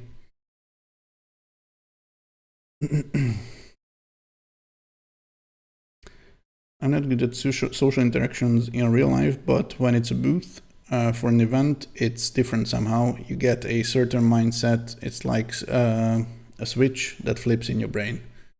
I wish I had that switch. Although you're right, it might be completely different. I've never actually done the booth thing ever.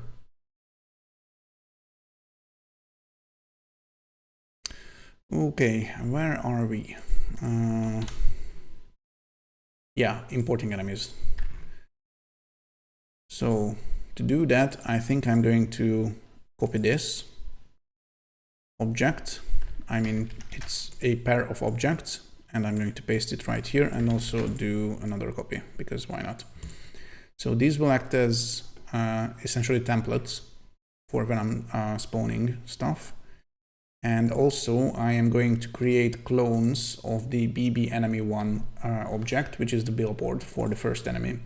So if I just right click here then construct also automatically knows what I want to do. It just creates an object, BB_enemy2, and if I click clone one more time, it will be BB_enemy3.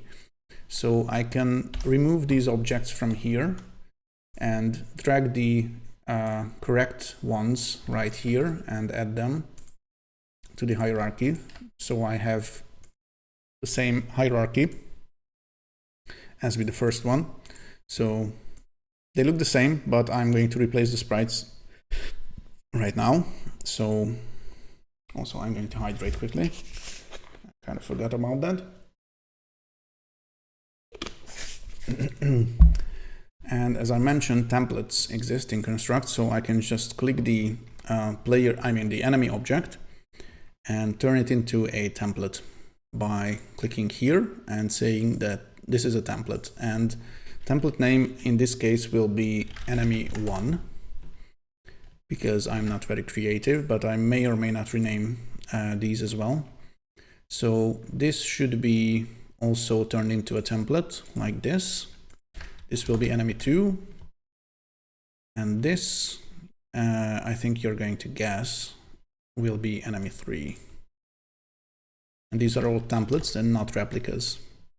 So some things changed in Construct because this propagate hierarchy checkbox wasn't there for the previous release, but I think the default one should probably work for me. I haven't really looked into how it works, but yeah, I think it's going to work fine. And if not, then we'll find out. So yeah, right now I have the BB_enemy1, BB_enemy2, and BB_enemy3 billboard sprites attached to the same enemy object type, which is just a generic object type. But the three instances of this object, the enemy object, are actually differentiated using this template name thing. So what I want to do now is to create some more macros, because I freaking love macros. So I'm going to say template enemy1, and I'm going to have its value set to enemy1, which was the value that I set as the template name. So if I just make little templates, oh, there was a little actual template that I could have copied, but I didn't. Never mind. I'm going to create 2 more copies and just set the initial values to enemy3 and enemy2. Yeah, I confused those two, but never mind. So there's template enemy1, enemy2, and enemy3, and they have the corresponding values, which are the same as the template names that I specified right here. So I can just use the macros as reference when I'm spawning enemies. And where I'm spawning enemies is probably, it should be here, but it's not here. So a bit of refactoring is going to happen right about now, because right now enemies are spawning when I'm pressing a button, but this is just temporary. So this, I think I'm even going to remove that for now. And the other part where the enemies are spawning is right here. So every 2 seconds I'm selecting a random spawner that is off screen, and I'm picking, I'm spawning an enemy somewhere there on their bounding box, essentially. So I'm going to move this, not move, but copy this action to right here. I tend to have a little spawn custom action, which is essentially, once again, just a function for the enemies family. And I'm going to add some parameters to this. So I will need to set an X and a Y position, definitely. And right here, instead of this random stuff, I'm just going to reference the X and Y parameters that I just created. And I'm going to create hierarchy, because all my enemies are made up of 2 objects, the enemy object and one of the billboard sprites that are attached to them as children. And template name I can specify here. And right now I'm just going to do the random thing.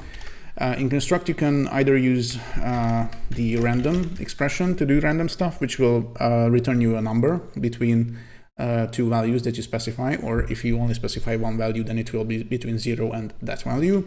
But you can also do something like this, choose, which is essentially something very similar to the random function, but you specify literal values as parameters for the choose system expression. So I can do something like template enemy1, template enemy2, and template enemy3. And the choose function will just randomly select one of these and return its value. So right here, I think I kind of solved the random spawning enemy stuff, although there's an equal chance for each enemy to spawn, which is not production ready for sure. However, this should be sufficient, I think. Also, I need to replace that action with the spawn custom action that I just created. So I will do exactly that now. I'm going to say enemies, spawn, and I need to specify the X and Y coordinates, and these are already here. So I'm just going to copy these like this. Boom. Okay, so I'm going to save. I wanted to create an export, but I didn't. So I will do one just after I import some more sprites for the second and third enemy billboards. So there are actually different looking enemies in the game. So let me just go to the assets folder. I was looking at this thing. Oh yeah. And also I'm going to check quickly.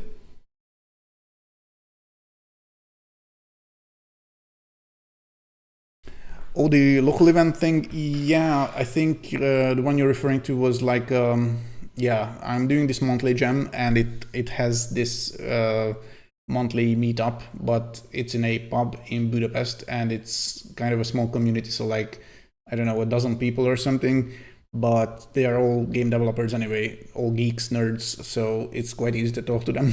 And also beer helps a little bit, acts as a social lubricant, of course.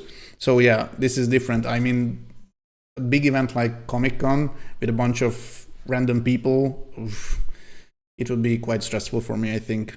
Although I've never done something similar, not yet anyway, so who knows.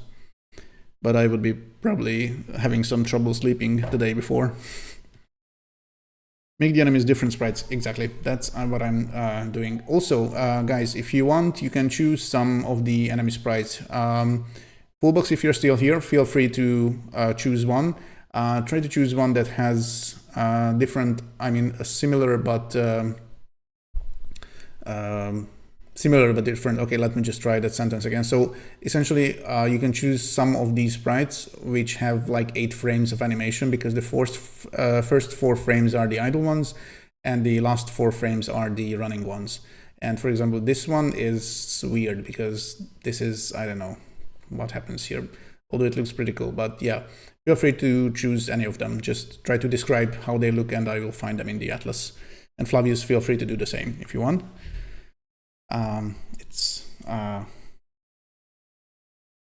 up to you guys if you want to choose the next enemies that I'm importing. And meanwhile, I'm going to have a swig of water.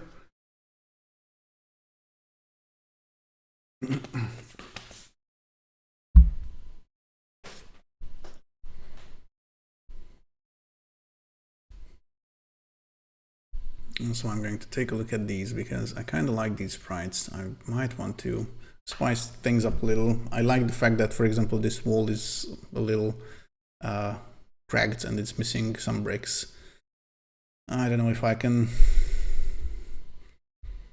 make something similar that I did with the floors, so they are randomized, because the wall tiles are actually quite complicated.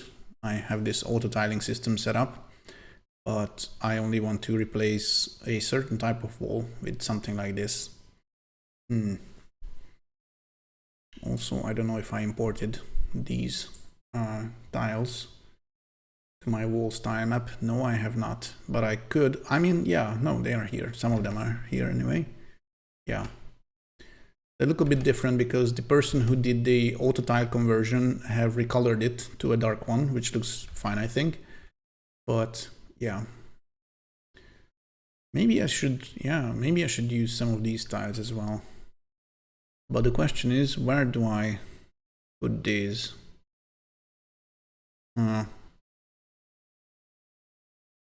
Especially this is tricky because it has a little green goo right under its boundary, because the sprite sheet is 16 by 32, so essentially this is, for example, one tile. And this part should come right here which is tricky. I'm going to think about this. Also, essentially, I can only replace this type of wall, I think, with that. I might do some editing.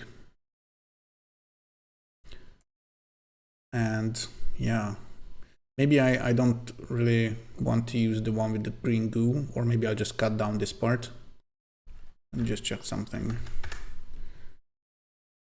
So if I set a little grid,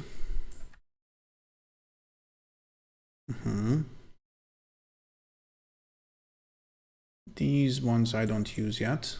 Why isn't the selection box snapping?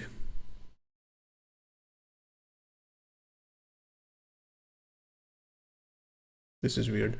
Maybe the snapping is turned off. Oh yeah, it is. I'm an idiot. Okay, let me just try it again.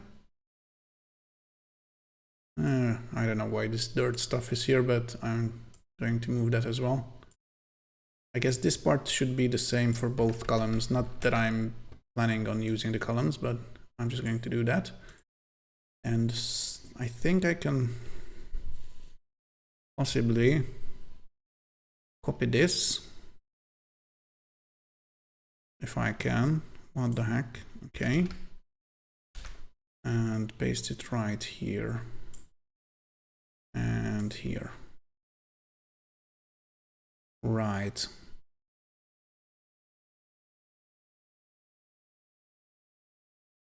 Yes. And just to be safe, I'm going to paste one here because maybe this goo stuff could look nice even if I cut out this part. Sorry, I've switched over from the Atlas, by the way. So yeah, we were choosing enemies. Sorry. Pumpkinhead for the next one. Okay, so this one, I guess. Fullbox, if you're still here, do you want to choose a enemy sprite? But it's fine if you're not here. I mean, maybe I'm just imagining. I will probably choose one if you don't respond in a couple seconds.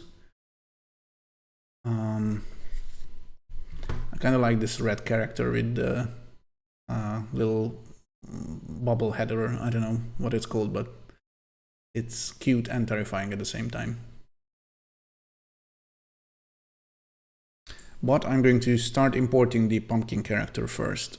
Although, let me just check something, because I distinctly remembered having the pumpkin dude as a separate sprite sheet. I think this is exactly the same. Yeah, it looks like it's exactly the same. So this was in a separate file in the download, which I grabbed from itch. So I can just use that as a sprite sheet right away. I'm going to make the second enemy, this little pumpkin dude.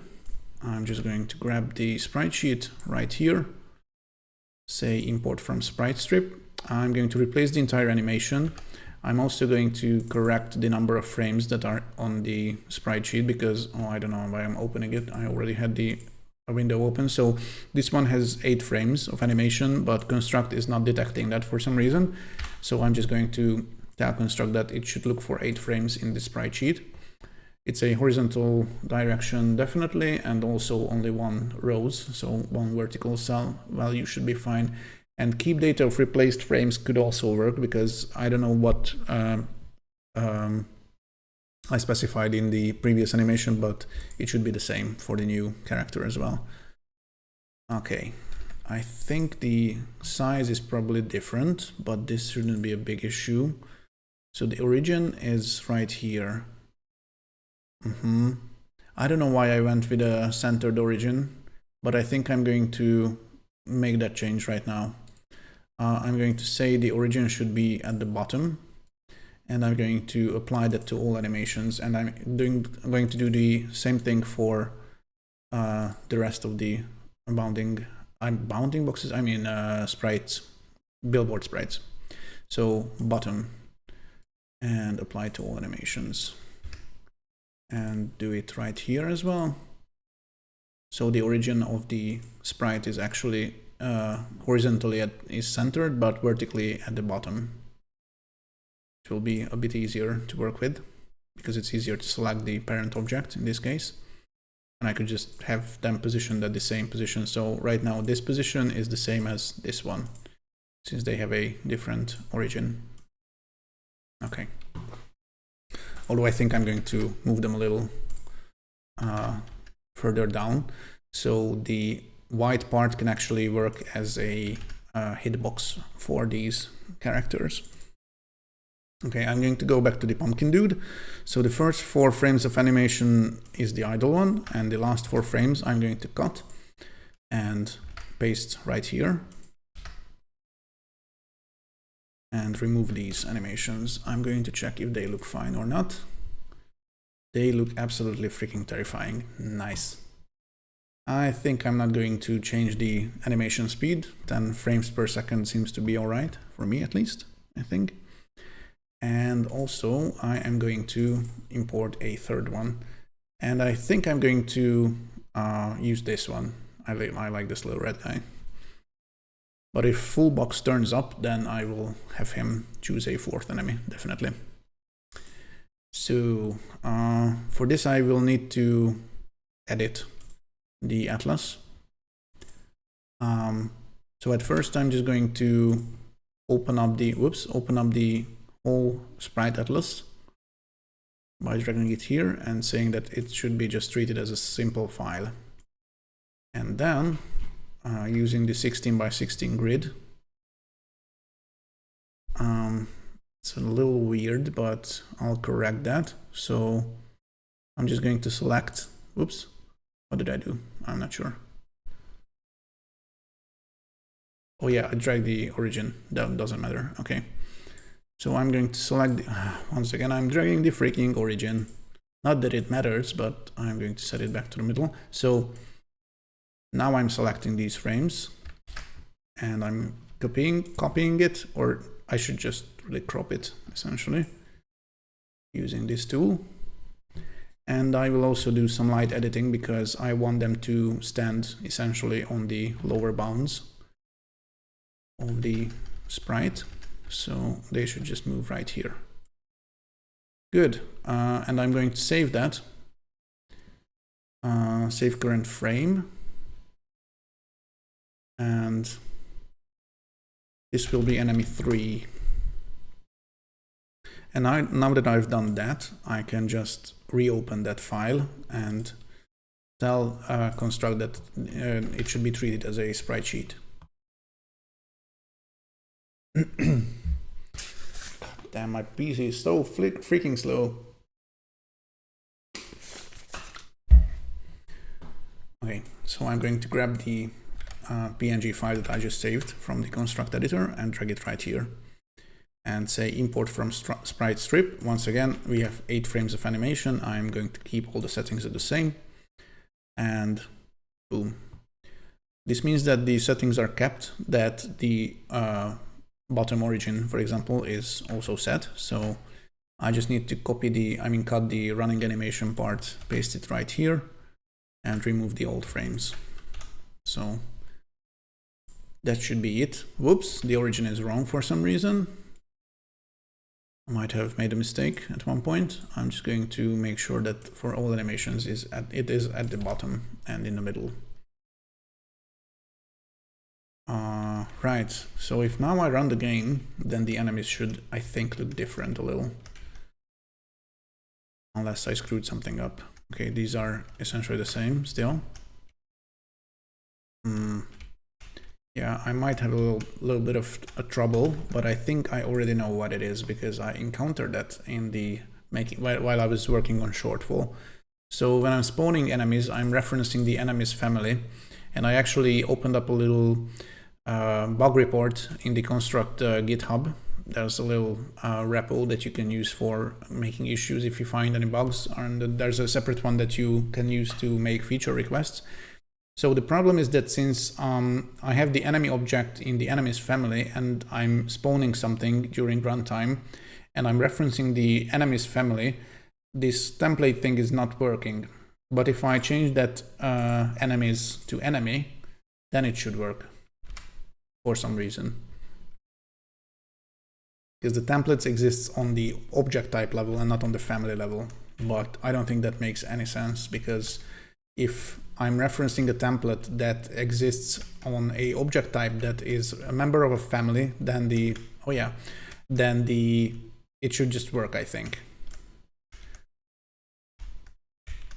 And if the reference is off, for example, I'm requesting a template that doesn't exist on any of the object types that are members of the family, then it shouldn't happen.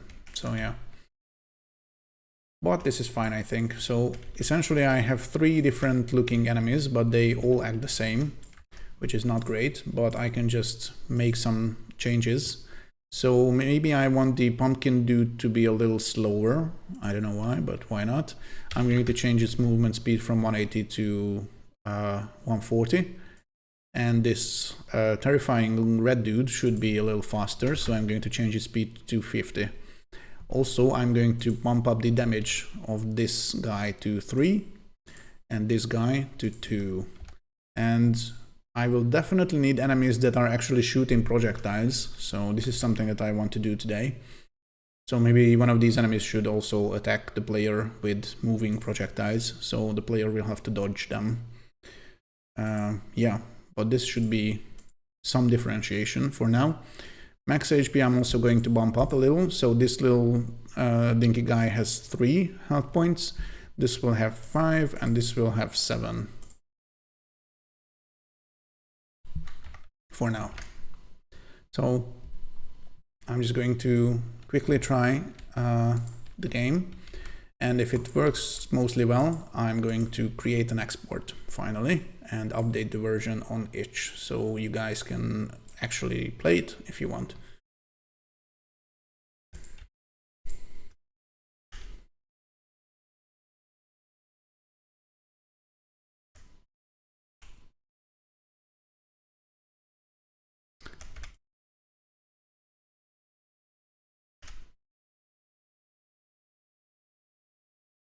Yeah, that guy killed me pretty fast, so I'm pretty sure that the elevated damage levels are working fine. Okay, I'm also going to move these a little to the bottom, I guess. So down 1 pixel, or is it 2 pixels? Yeah, it was 2 pixels. I just wanted to move them 1 pixel down. So the white circle is actually used as a not bounding box, but a collision polygon. So also I'm going to check, yeah, it's actually a circle-ish shape. Not a perfect circle, but close enough. So this shape is used as the collision check when an enemy and a player is overlapping. So I just wanted to move them a little closer. And this part of their sprite sheet, I mean not sprite sheet, the billboard, is actually sticking out of the circular collision polygon. But this is fine, I think. A bunch of top-down games do that sort of thing. So if you hit, for example, an enemy with a projectile right here, it's not going to register because this is not, this is way out of the circular collision shape. You can also turn on collision polygons, and yeah, you can see what's happening here. These are actually, these don't really matter, so I'm going to turn off collisions for these. These are just the billboards, and they only have one job, to show something to the player, and they shouldn't be considered for collisions or anything like that. Okay, I'm going to say, okay, autosave is going on, so I'm going to wait for that. It can show up right here at times. And now it's done, so I'm going to save the project and make a little export for the web. So the current version is up on itch in a minute.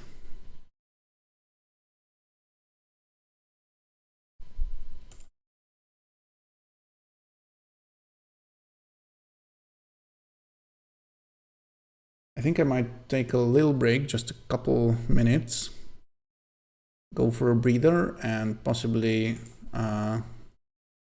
bathroom as well. So yeah, this is happening soon. I'm just going to override the previous version of the export.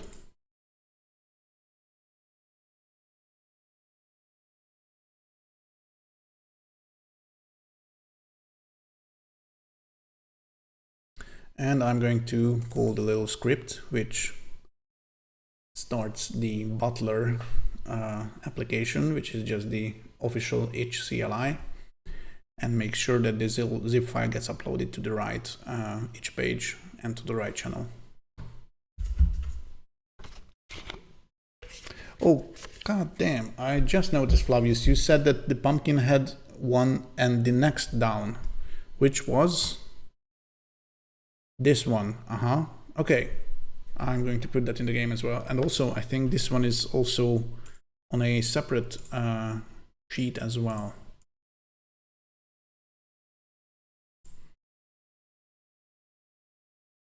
Oh yeah, cool. I'm going to create a fourth enemy soon and put it in the game. This enemy also looks like someone who's like a little witch or wizard or something. So I think this will be a good choice for an enemy that shoots projectiles towards the player. Good. Okay, so let me just check if the new version is up. Do I have the game open? I don't think I do. Okay, so the new version is loading for the first time. I guess the upload went well, hopefully.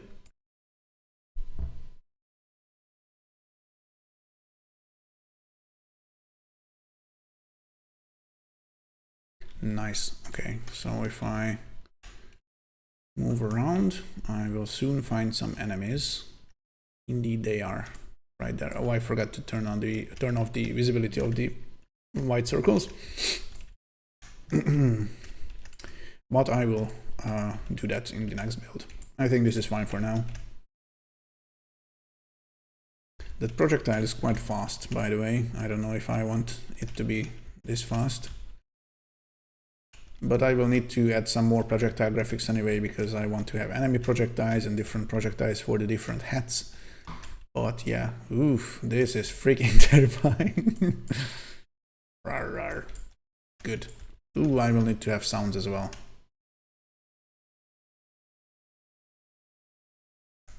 Also, I'm going to need some sort of health display, like either, I don't know, a bar maybe or something for the player, because I have zero idea how many health points do I have left. Okay, so as I mentioned, I'm going to have a little break, just like 3 minutes or something, so I will be right back. Don't go anywhere if you don't want, but feel free to go anywhere if you do want, so this is fine. I'm just going to switch over to the other scene in OBS, and I will be back in like 3 minutes or something, so BRB. And I am already back, I guess, so I screwed around a little with the Spotify volume while I was on the break. I hope it's not going to be a too loud or too quiet situation, and that is OBS. Okay, so do let me know if the music is too loud or too quiet. Okay, so I'm going to add one more enemy because I missed the other suggestion by Flavius. I'm going to rectify that mistake right now by making a copy of the last one, creating a macro called enemy4, and whoops, sorry, my phone's kind of loud, and also creating a clone of the BB enemy3 object type, and replace the graphics with this one.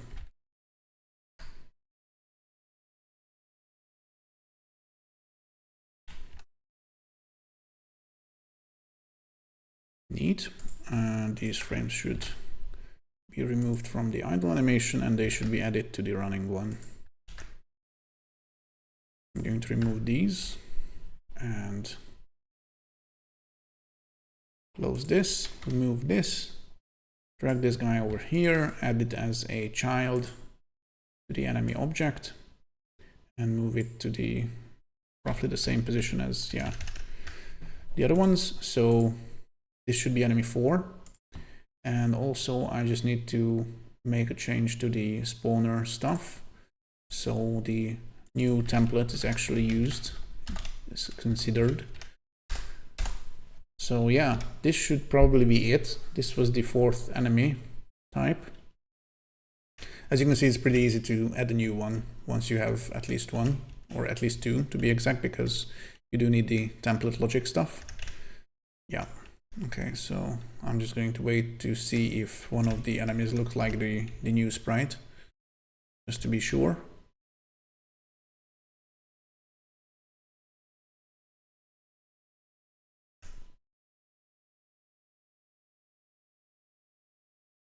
Oh, I know why they don't.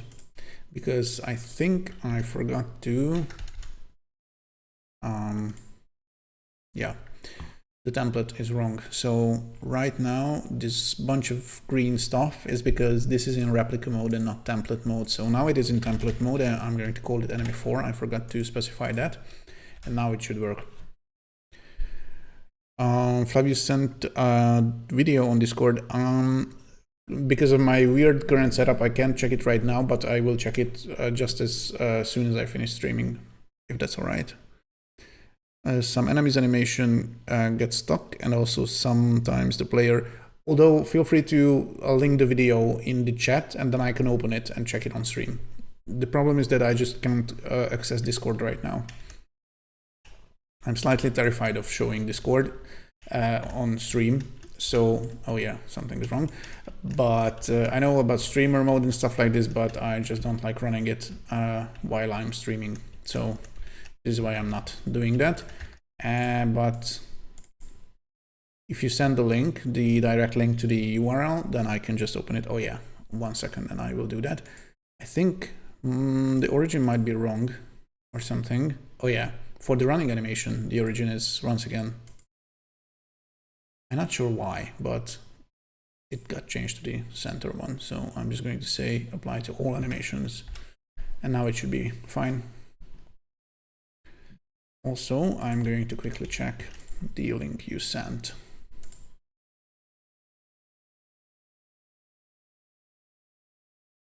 Oh yeah, it's making me save the video, but this is totally cool. I'll just use this folder because why not?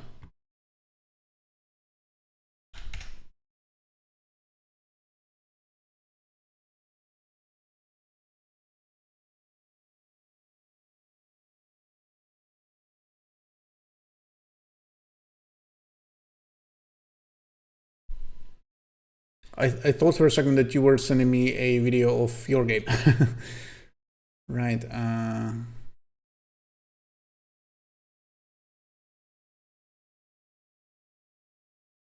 Oh yeah, I know what you mean. The animation is not playing. It gets stuck at times. Yeah, good find. I think I might have an idea why that is happening.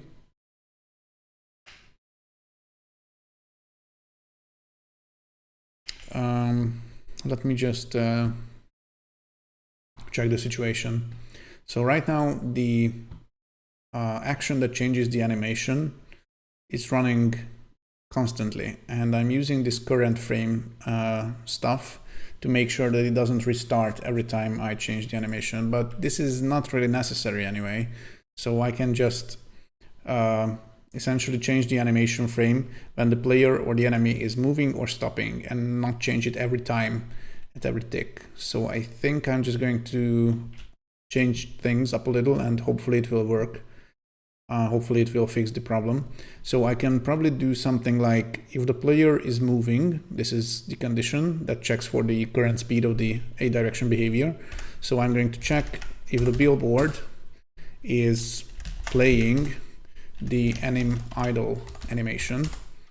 And if it's playing the idle animation, then I want it to change it to the running one. And I'm going to say this time it should play from the beginning. So it actually starts from frame 0 or frame 1, but yeah, 0 indexed as well. So frame 0 is the first frame. And also, I am going to move this to a sub event, I think. Or let me just think about this so I don't screw up anything because of this else branch. Okay, so if the player is moving and playing the idle animation, I want them to switch to the running one. And otherwise, they are not moving, or they are not playing the idle animation. I want them to switch to the running one. This is wrong. Yeah. Might not be it might be simpler to do something. I mean, it could be simplified probably, but I'm not going to do that right now. I'm just going to first check the speed, and in a sub event, which is like a separate if block inside this one, I'm also checking the situation with the billboard's current animation. So I'm going to do the same here, but in this case, I'm going to check if the animation is the running one, and I'm only switching it to the idle one if it was running before. And also, I think I will use the beginning option here as well. So the idle animation starts from the first frame. I'm just going to check if the player is now having the right animation.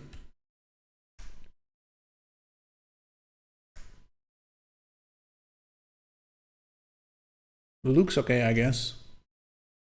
I don't really like the animation on the walking for the player for some reason. It's too, yeah, because of the shading, the legs don't really show up. I mean, they are not visible enough. But this I might correct later. I could just use a different sprite for the player. Okay, yeah, something like this should be added for the enemies as well. So this is where I'm setting different animations. I'm also just going to do the same. So billboards is playing anim idle. So if it was idle, I want it to be the running one. And start from the beginning. And right here also I'm going to do something similar. So if it was idle, I want it to be the running one and start from the beginning. And right here as well, if it was the running one, it should be switched to the idle one and play from the beginning. Okay, I'm not sure if this is going to fix things, but hopefully it will. So let me just quickly check. This is more efficient anyway, because I'm not changing the animations that often anyway. Okay. Very good find, Flavius, by the way. Thank you so much. If you encounter any bugs, feel free to let me know. And it was nice of you that you made a video as well, because it was much more clear and obvious to spot. So neat.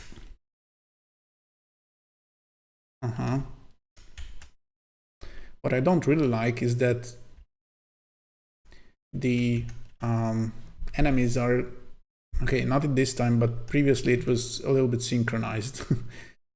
The frames were synchronized of the running animation. I wonder if I can do something to mitigate that. Either have the animation speeds randomized a little, or I don't know. But this is not a huge issue. I just noticed it, so. And they are now stopping. Very cool. Okay, should be good. I think I'm going to do a little thing that I usually do if I only change a little bit of a thing. So I'm not going to change the version number to 7, not yet anyway. I'm just going to bump it up to 6B. And also there's another link. Ooh. Can you put the player layer on top and the wall below? When you go to the top wall, it cuts the head of the player. Also nice find, thank you. Let me just check that. But yeah, I think I know. Yeah. So the Z ordering is a bit off. So I did the thing because I wanted this to work. So if the player is here, then they should be cut off a little. But the top part of the wall really shouldn't be cutting off the player. So yeah, I'm going to think about that, because I will probably need to have 2 separate time maps, I think.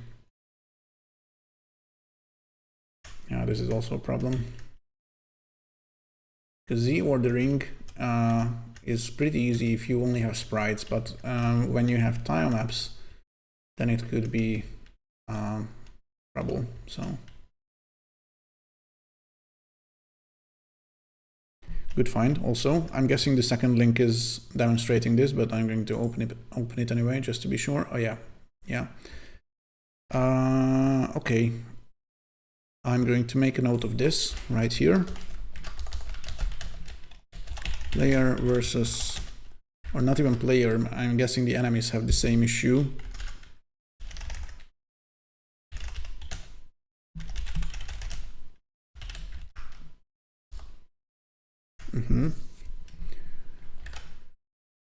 Okay, also one thing that I forgot to do is to have some different values for this character.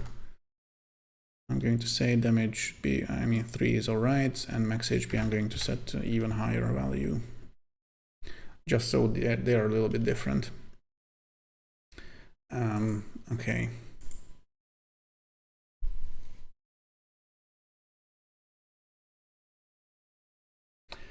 I'm going to think about this wall situation for a bit.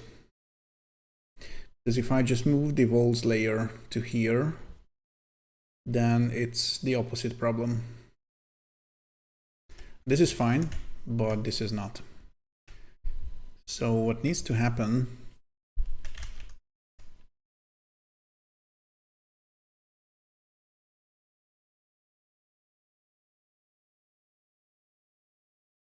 is probably to have two separate wall tile maps.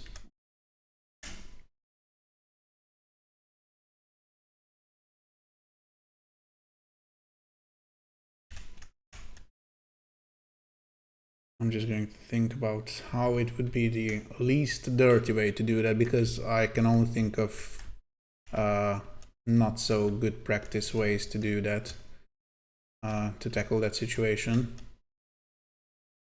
By the way, weirdly enough, I haven't really done any top-down, proper top-down like this games before, so this is why I don't have a go-to quick solution for this, but I will definitely try to think of something. So,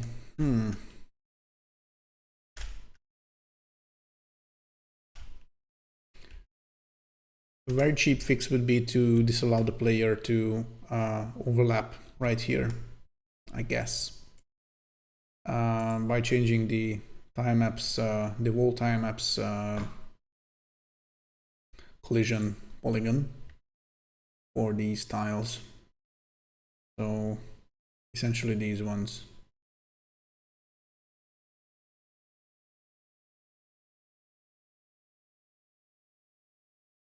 So I can just essentially set it to the bounding box.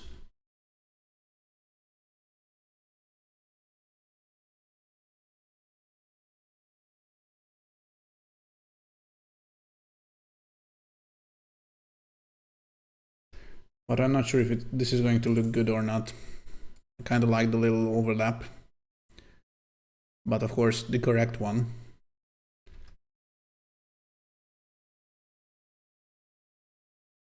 Oh, I forget that I could also just copy the collision shape, and then I don't have to open up the menu. So yeah, I can just do that.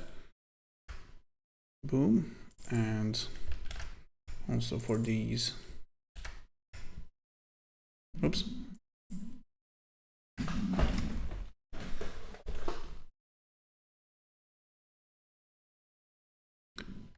One more, or maybe more than that. No. Okay. So since they are set to the bounding box, they don't really show up in this preview, but they should still work fine. So right now I can only go this far. I don't really like that. Yeah, I'm going to undo all that, add back the little custom collision shapes.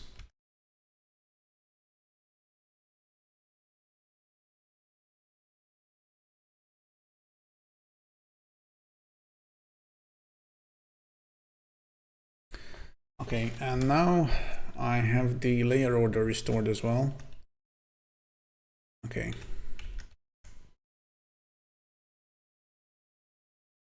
So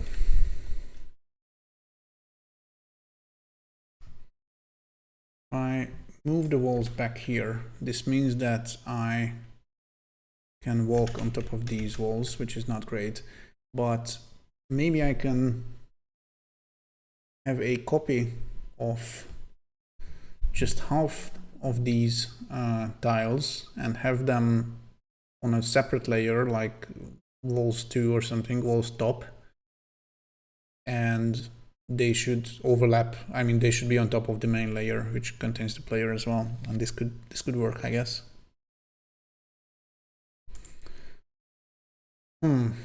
I can't think of a better solution right now, so I think this is the one that I'm going to go with, and I'm going to do that right now because yeah, this is an issue. I'm going to say walls top or wall tops, possibly, but walls top implies that this is the layer that is on top of the main one. So I'm going to create a just for good measure a macro for this, although I'm not sure if I'm going to reference it or not. Oh no, I'm definitely going to. Or am I? Yeah, possibly. So walls top was the new name. I'm going to say it's the same value, of course, and also the walls top layer doesn't contain anything at this point, but it should really contain an instance of the walls tile map. But actually,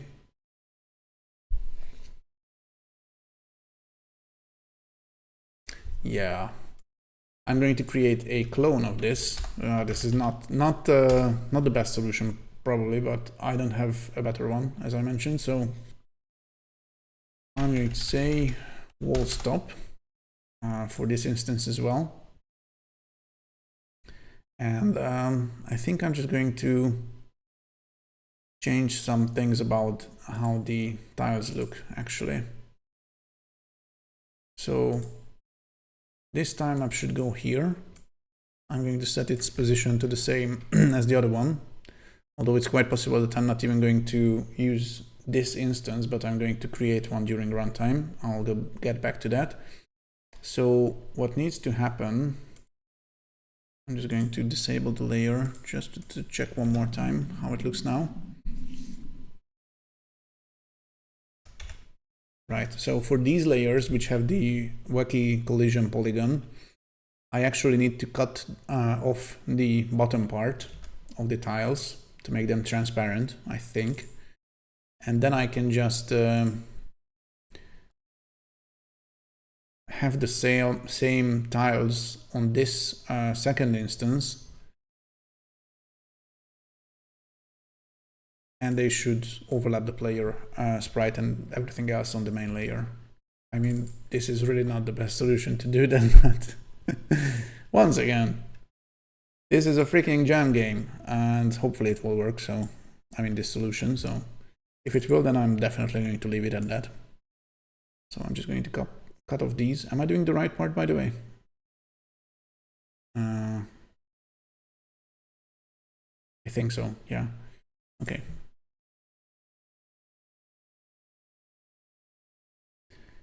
Not a functional issue, it's an aspect issue. Still, I care about these sort of things, so...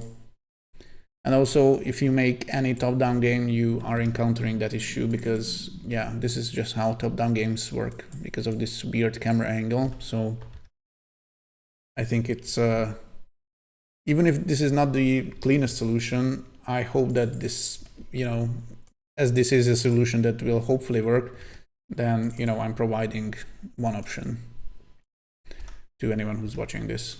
So, yeah.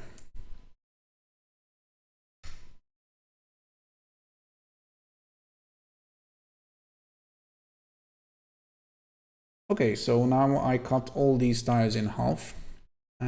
Also, I think I might just remove everything else so they don't take up any memory, I guess, or to reduce the file size. This is really not necessary, but I'm going to do it anyway.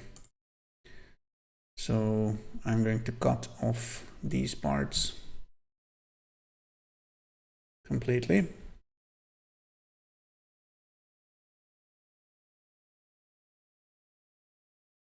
So I only have really the layers, I mean the tiles that are affected.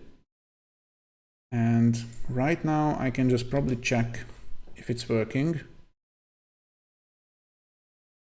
And if it is, then I'm going to make some changes so the wall stop tile map is generated during runtime.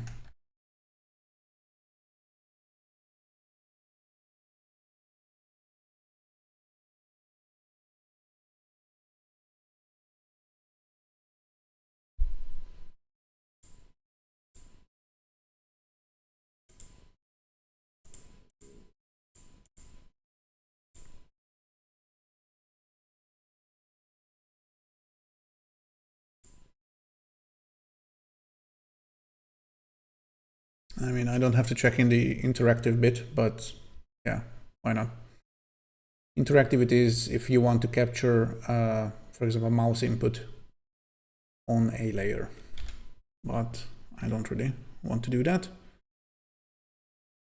I mean, on one of the layers I have to, but not all of them. Okay, what am I doing? So yeah, this is fine, and this is also fine. Good. Yeah, it's not the best solution, definitely, but it works. So as you can see, essentially what I've made is just a little cut down version of the original tile map. And these are placed on top of the player layer, so they will still cover the player up. Yeah.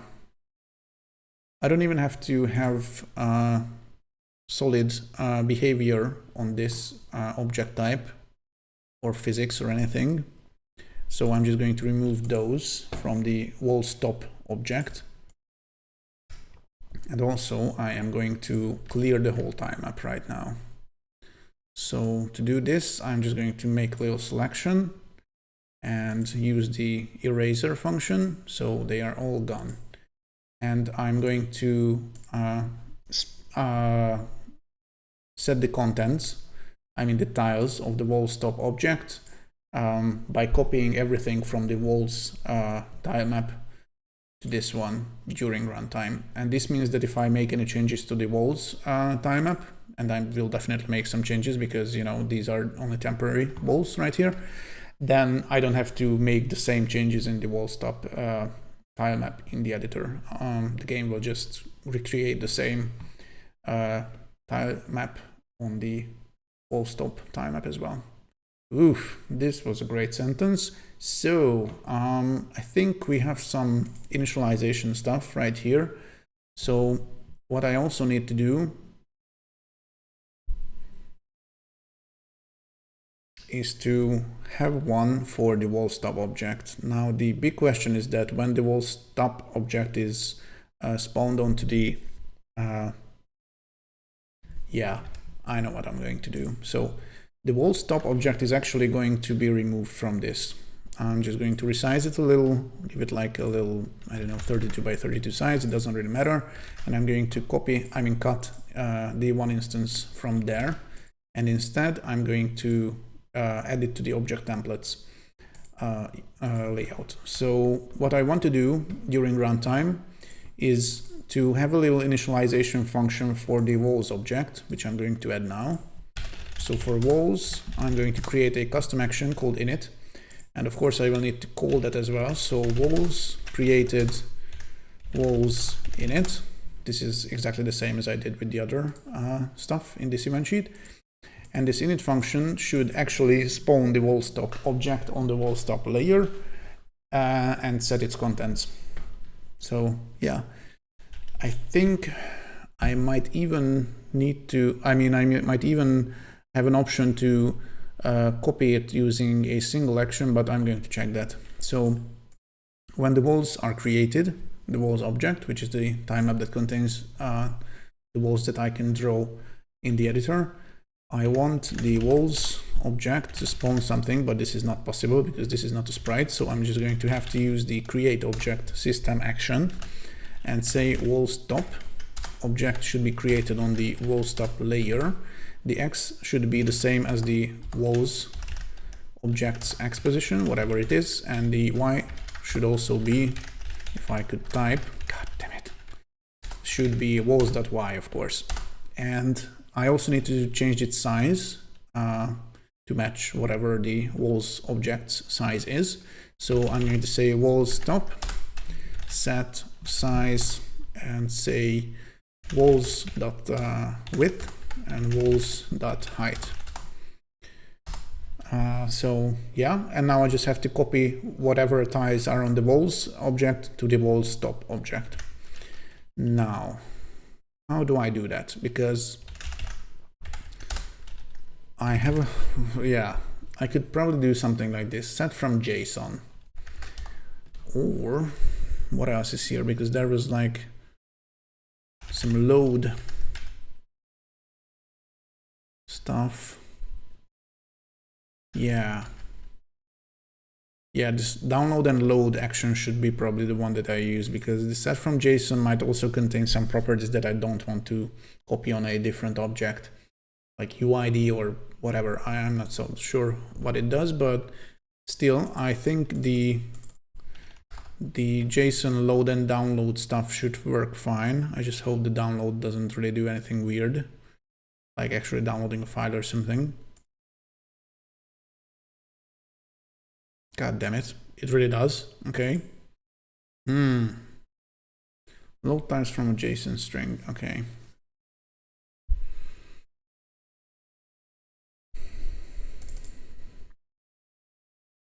I'm going to try something and we'll find out if it works or not. So for the walls top object, I'm going to try to load the data from the walls dot, and now I don't know what, but there's as.json, for example, as a property. I don't know if there are any other stuff. I might also want to, there's also ties.json. Okay, so this is a good time to check the documentation. So let's just open up the official Construct documentation from their website, construct.net. And I'm going to go to plugin reference, because this is where the object types live. And we are going to go to tile map. Oops, my voice is breaking.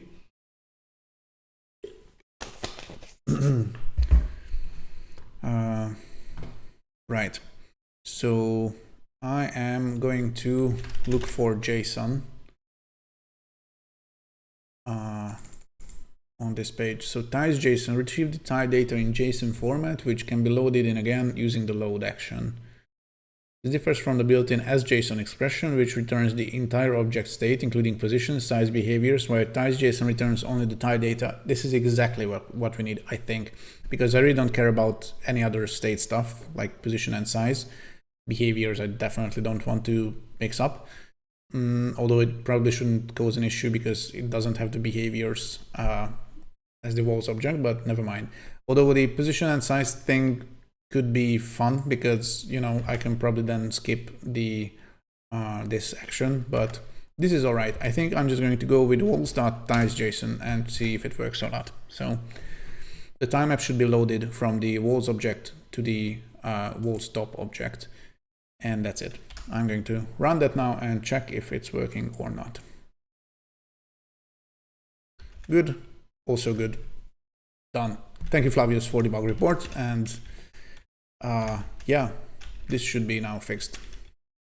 So since this is fixed, I already bumped up the version to 6b, so I'm just going to save the project, create an export, and move on to version 7, I think.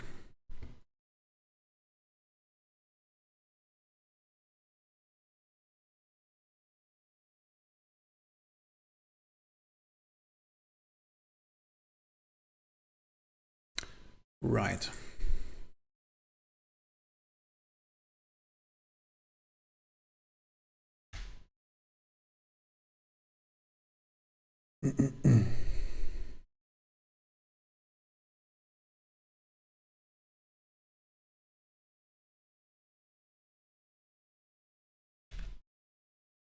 Neato, and now let me just check if the new version is actually on itch. Oh, I still haven't hidden the white circle stuff, I think, around the enemies.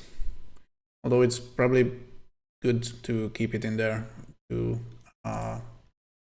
investigate some possible future issues that we may or may not have. We probably will. Okay, so build 6B is now up.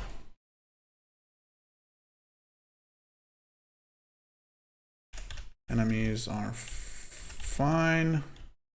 Yeah, this little dude has a bunch of HP. They're moving kind of slowly still, but I will increase the movement speed.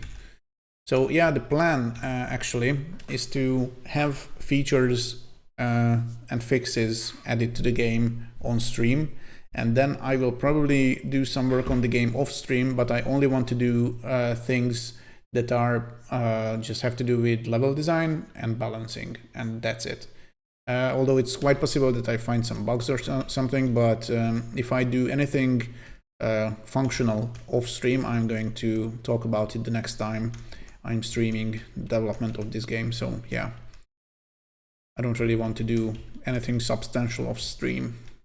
Only stuff that is kind of boring and I wouldn't want to stream anyway, like balancing, you know, changing the values of the enemies from, I don't know, the health, speed, damage, stuff like this. Okay, I'm going to kill the player. Good. Nice. I think that 0.3 second window, by the way, is a little short, but this is once again a balancing issue, so I'm not going to deal with that right now. Okay, so I'm going to bump up the version number to 7 and make a new version of the project right now. Get the hat. And now we are actually going to get the freaking hat, because there are no hats in the game, and there are hats in the title. I mean, there's one hat in the title, but yeah. It's missing the most important thing, which is the hat. So I'm just going to check my little... Okay, this is done. More enemies. I think I'm going to, yeah, put a little tilde here as well, because I don't have ones that shoot projectiles, but I will, definitely. But I really want to get started with the hat situation. And this will also mean that I will have more than one projectile, because the player will shoot different things depending on which hat they are wearing. So that's the plan anyway.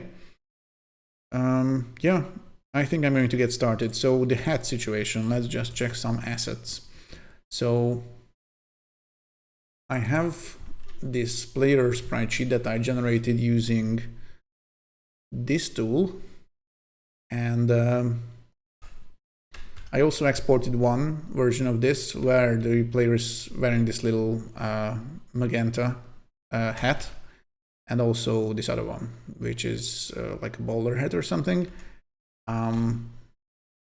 or top hat, I don't know. And also we have one that has a little fez. It wasn't quite intentional, but yeah, fezzes are cool, and I think Fullbox and Fox Hollow Games can attest to that. So I'm definitely going to add a fez hat in the game.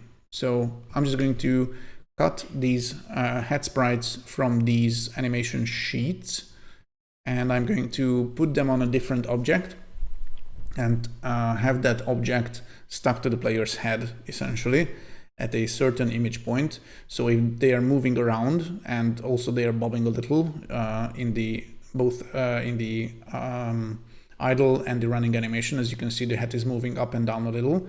So if I attach the hat sprite to another sprite's certain image point, I think using the pin behavior, I'm probably going to do that, then it should be, you know, look exactly like this, hopefully, anyway.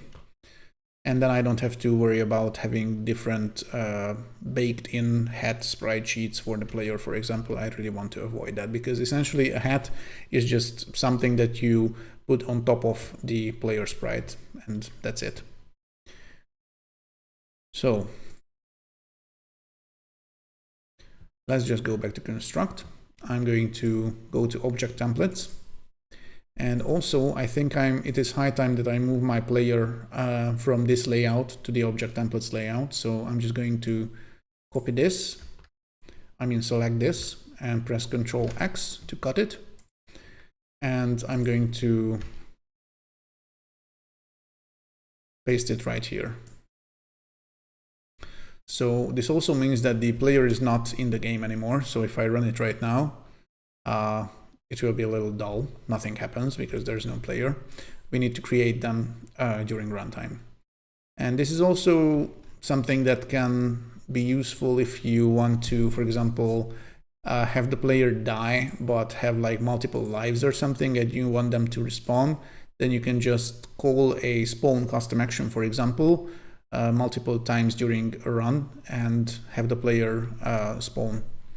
Although you can probably do something similar by making the player invisible and then changing its position to another one, but yeah. Never mind, I'm just going to create a custom action called spawn for the player's family. And this will be very similar to the one that the enemies have.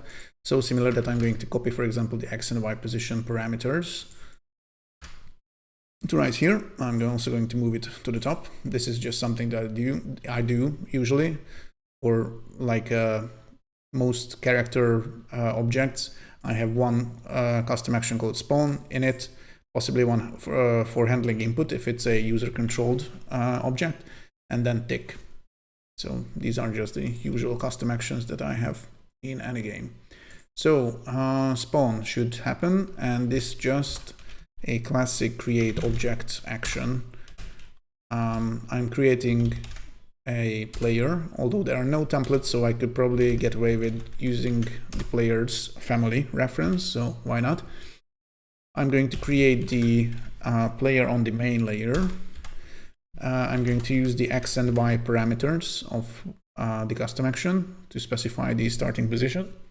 And I'm also taking create hierarchy because the player has a bunch of objects, actually 3. So there's a billboard, there's the camera controller, although this is not actually attached to the object, but I'm going to attach it right now. But make sure that no properties are synchronized at all. So this is only for automatically creating the camera helper along with the player. Hi there. I'm going to try to pronounce your name without butchering it, sorry. Eva XX Beam, if I pronounce it correctly, but let me know if I don't, and I'll try to do better next time. Hi there, how are you? What is up with you, and how did you find this little channel, if I may ask?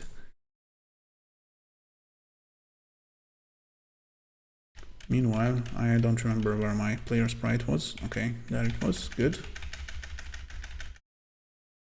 So somewhere here, okay.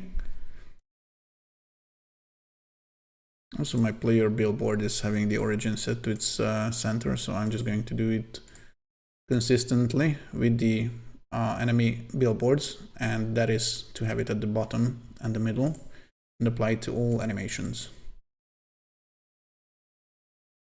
It's EVAX Beam, right? Okay. Anyway, yeah, welcome to the stream. It's good to have you here. I am making a little game for the Captain Coders Learn You a Game Jam, and it's a classic twin stick shooter type of deal. Not something super exciting, but hopefully it will be fun. Right now it's not, because there's no balancing. We have 4 little enemies, 1 player, and a temporary level layout. So just a couple of walls and nothing special. Oh yeah, I forgot to call the spawn action of the player. Please hold, because I was just refactoring the way the player was added to the level layout. So essentially, I need to spawn the player at the start of the game, and this I can probably do by running the player spawn custom action in one of the, for example, in the init level function. Is that used anywhere? Not yet, but we are going to rectify that. So this is something from my template, and I haven't used it yet. I essentially have a little init level function, which is not specific to any object or family or anything. This is just like a global function that gets called on the start of the layout. So right here, I'm going to put players spawn, and I'm going to need to specify some sort of position. So right now I'm going to look for an actual position by moving my mouse. So this is like 260 by 170, something like that. I'm just going to put that right here.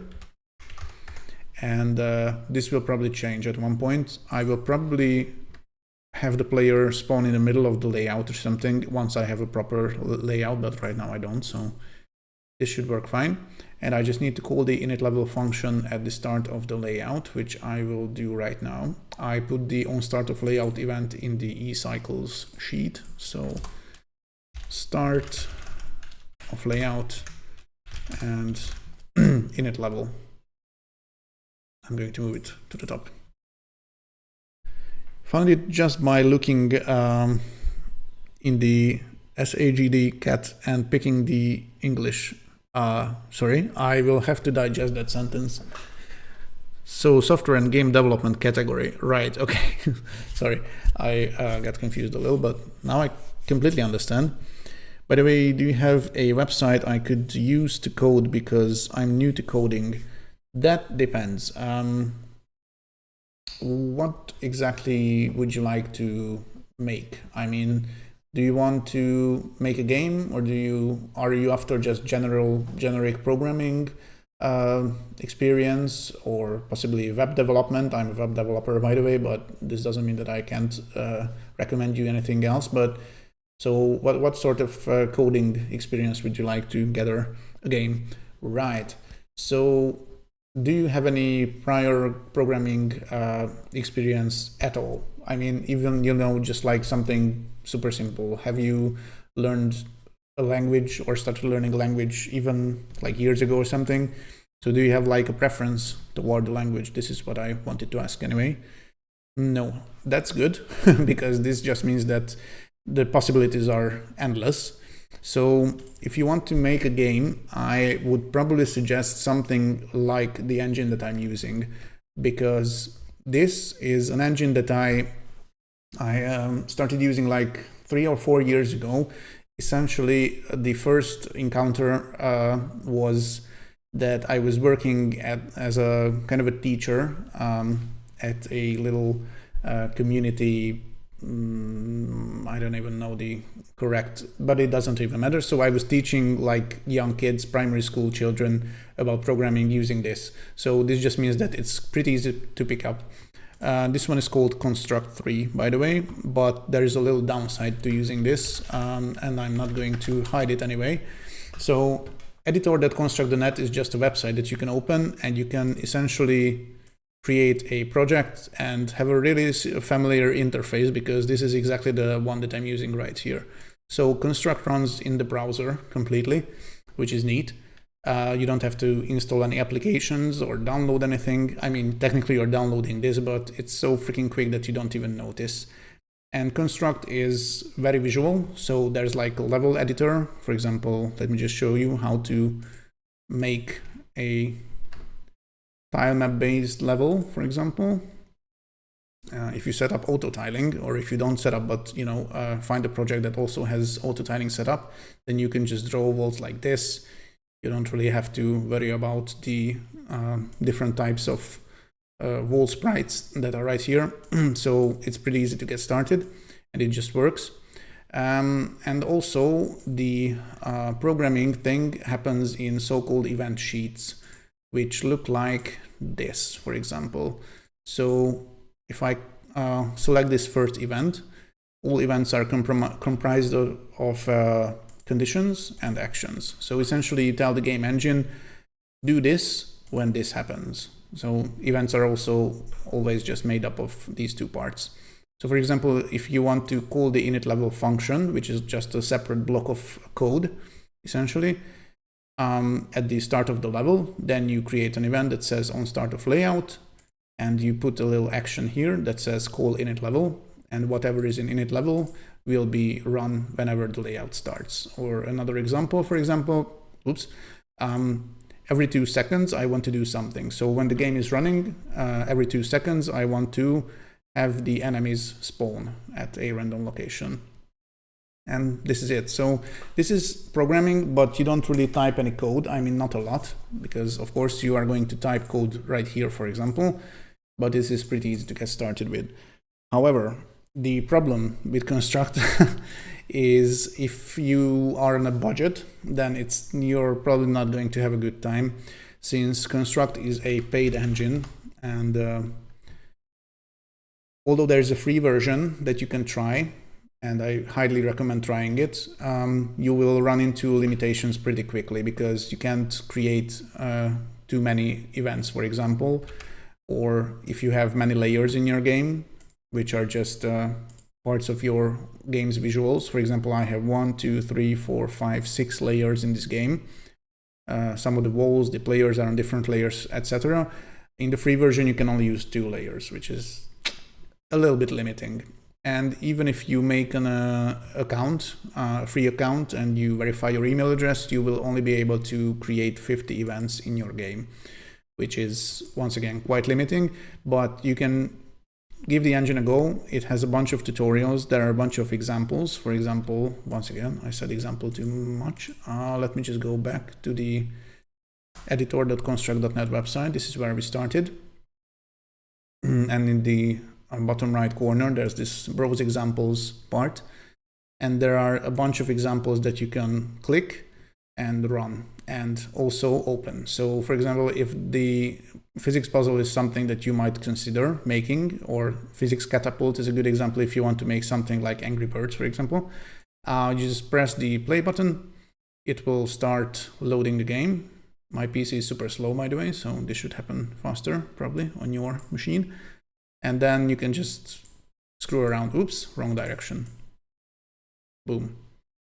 And the game is running, and if you want to take a look at the source code, you just click right here, and then you can click this little folder icon, and this will actually open the project, just like, you know, the project that I'm working on. And all the objects that are in the game are here. The event sheet contains all the actions and the conditions, so you can just mess around with this and find out how things are working. There are comments usually in most of the examples, so you know what is going on here. So yeah, this is a good option. But also, if you want to have an engine that is more extensive, I guess, because Construct is mostly for making 2D games, and you can also make some 2.5 dimension games, I guess, so not proper 3D.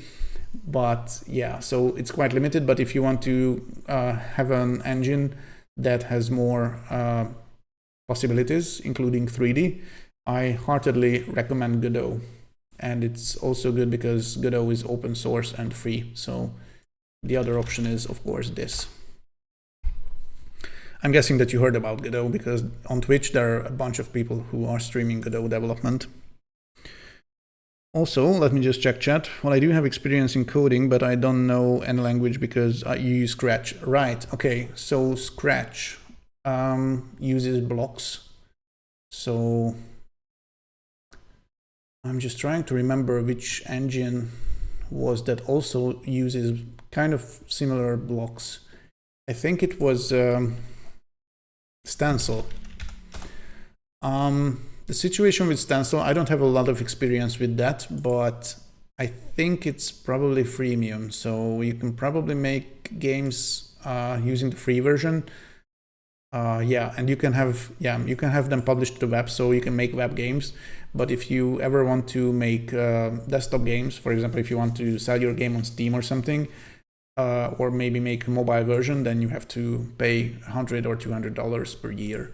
But you know, just for starting out, Stencil is a quite good option. And there's also a dude on Twitch who is working on a very neat game, which I'm blanking on the title of, but I think it's Super Console Kid. Yeah, it's on Steam.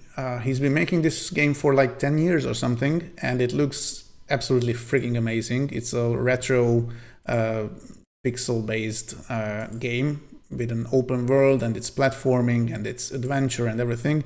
So Fernando is actually streaming on Itch. I'm going to shout out his channel if I remember.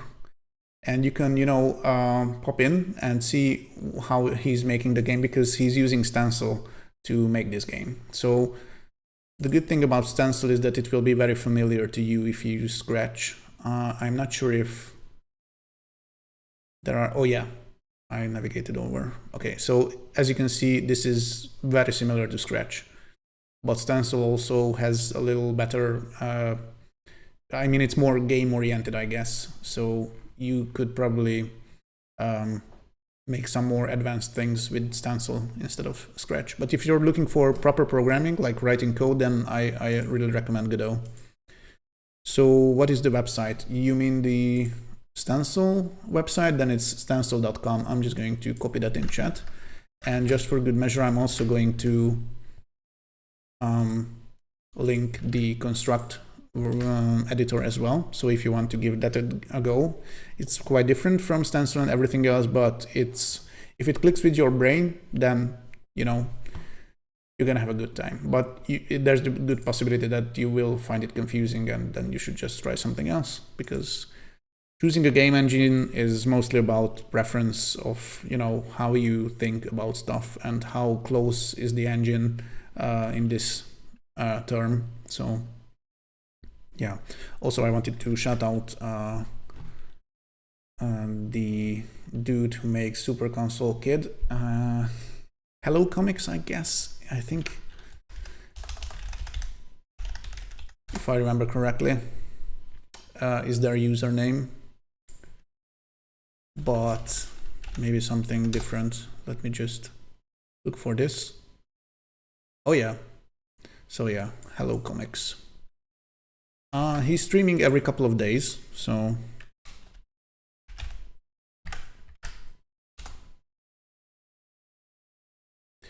Flavius says, you will never convince me to give up Godot. Good for you. I mean, I kind of wish that I encountered Godot a little earlier, because yeah, the problem with Construct for me is that I don't know, it's just so freaking logical for me. And even though there are a bunch of limitations in it, I kind of like them.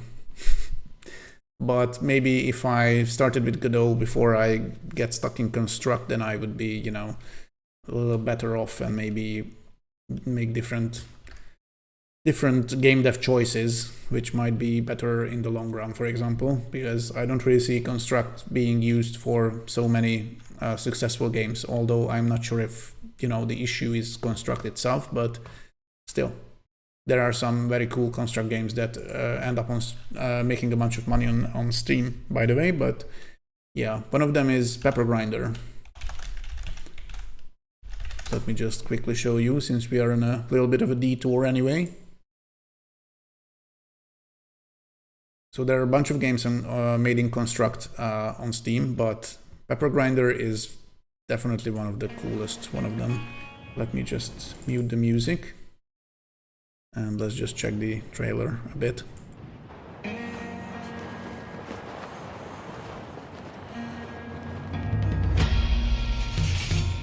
Although it's a cinematic trailer, I see. Is there one that is more of a gameplay stuff?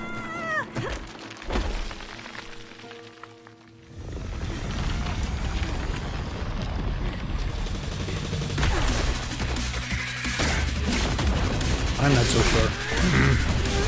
Why isn't there another video? Because there was a trailer, but never mind. Yeah.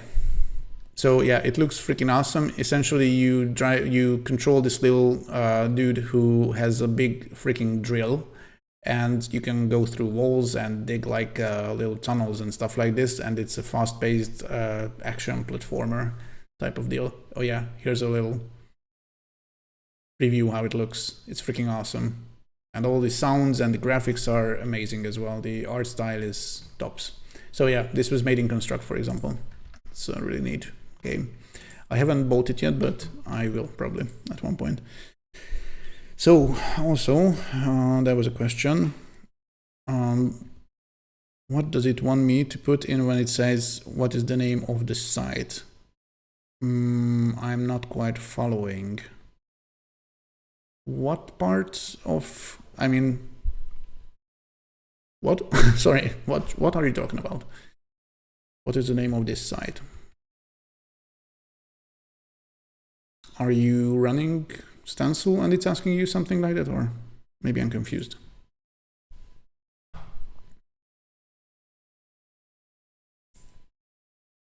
Also, where was I? You are signing in, but where? On construct.net? Because if you sign up right here, You just have to provide your email address, I think, choose a username, and have a password. So, oh, Stencil, right, okay. The problem is that I don't really know Stencil, so I just know about Stencil mostly because I mentioned that I've seen it used a couple of times, and because you mentioned Scratch, then I immediately went, okay, you need to check out Stencil because it's similar, but I can't really, you know, help you with concrete stuff like this, but I'm guessing that it should be very similar. So what is the name of this site? Okay, I'm guessing that you just have to enter stencil.com or Stencil or something. This might be, you know, like a little captcha, so bots don't register a bunch of fake accounts.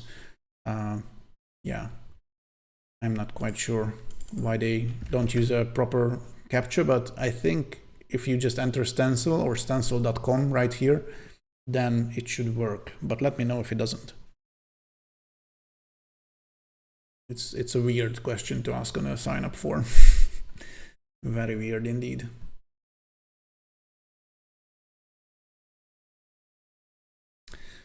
Okay, meanwhile, I remember I was making a game and I was going to add some hats in that game. Oh yeah. So the player spawning bit is what I started doing, and I'm not sure if I checked if it's working right. Okay, so yeah, camera's still working, player's still moving around, and yeah, seemingly everything works. This is good. I think, yeah, the spawner is at the wrong location. Not that these are permanent, but I'm just going to move things around so enemies don't get spawned on this wall. Okay, I'm going to turn off that layer and move on. So now that I have the player automatically placed on the level when the layout starts, I just need to add another sprite to that player, and this will be the hat. So I'm going to save. Did I create the version 7 of the project file or did I not? Let me just check. Yes, I did. Good.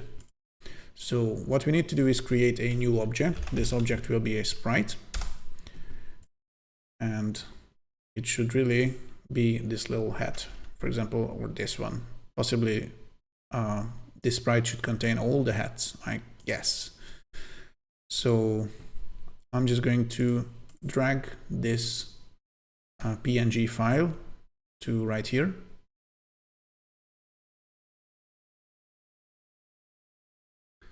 And I am going to cut out most parts of this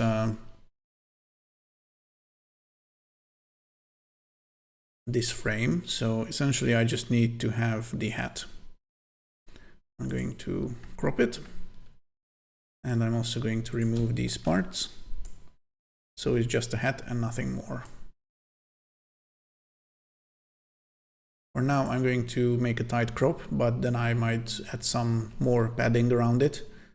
But it doesn't really matter, because what matters is that I have to specify the origin of this. I think I'm going to actually place it somewhere here. So I'm going to keep it in the middle, I mean horizontally. But I also want to have the origin point's vertical position to be essentially where I want the hat to start, if that makes sense. So I'm going to name this hat1, because once again, I'm not really being creative with naming. And I'm also going to duplicate this, and for some reason construct just resets back to the animation1 name for the other one, but this is all right. And I'm also going to import this sprite sheet or PNG file and crop out this. So for this, I can just say quickassign and bottom. So it's essentially, once again, in the middle horizontally and at the start of the hat vertically.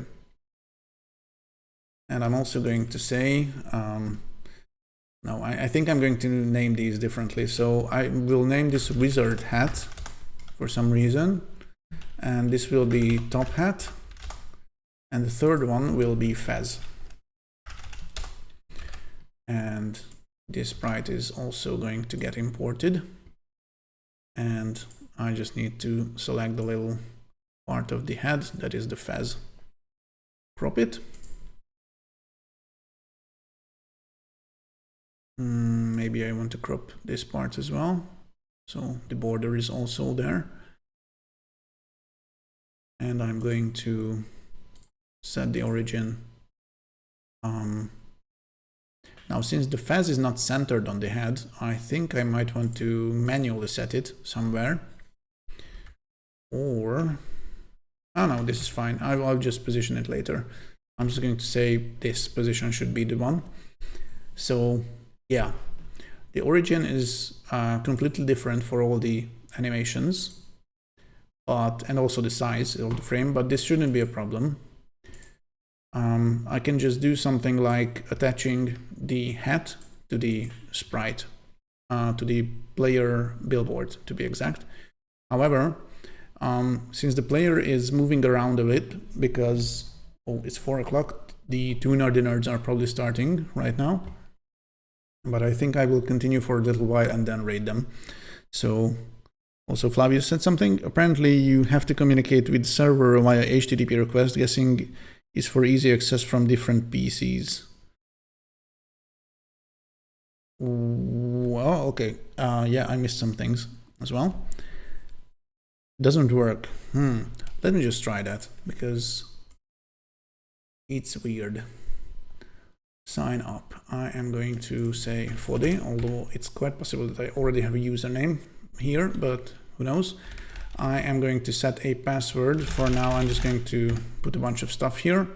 And also I'm going to enter a fake email here. So I'm just going to say foddy@example.com. I know this is not going to work, but I just want to check out what's happening with this last part of the form. So stencil.com, sign up. Username is already taken. All right, okay, so then Foddy something. Stencil.com.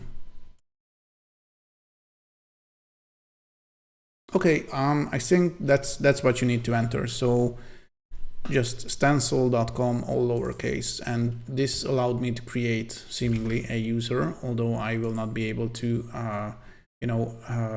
confirm the email address because it doesn't exist, but I definitely signed up. So just specify this without quotes and it should hopefully work.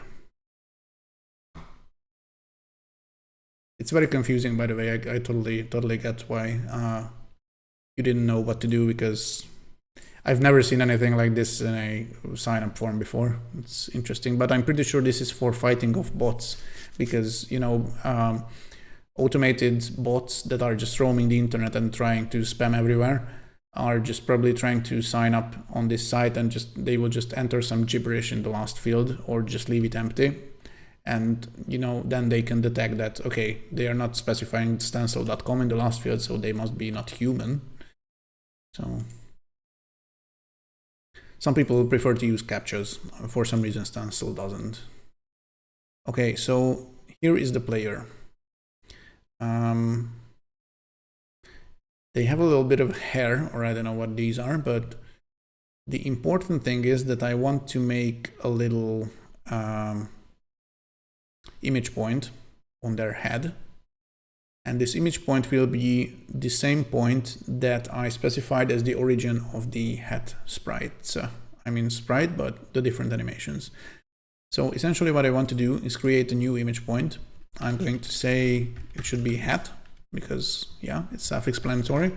And I'm going to move it right here for now, and we'll just see how it looks. So this image point I want to have in all animations, but also this is going to move around a little, as the second frame has the player, a little lower. So I will just move the image point a little to the bottom. And also the third frame is even lower. So essentially the image point is stuck at the same part of the player sprites, the player billboard's head. But all animation frames have the same image point at different positions. So I'm going to do the same thing for running, which moves the player a little to the top. So I just need to correct the position of the hat image point. Okay, so as you can see, the same part of the player's head is now having a little image point called hat, which is neat. But since we added an image point, I really recommend using a macro for this sort of thing as well. I already have an image point macro, so I'm just going to say IP hat. And this has the same value as the name of the image point, so I can just use this macro as a reference when I'm specifying, for example, where the hat should spawn or something.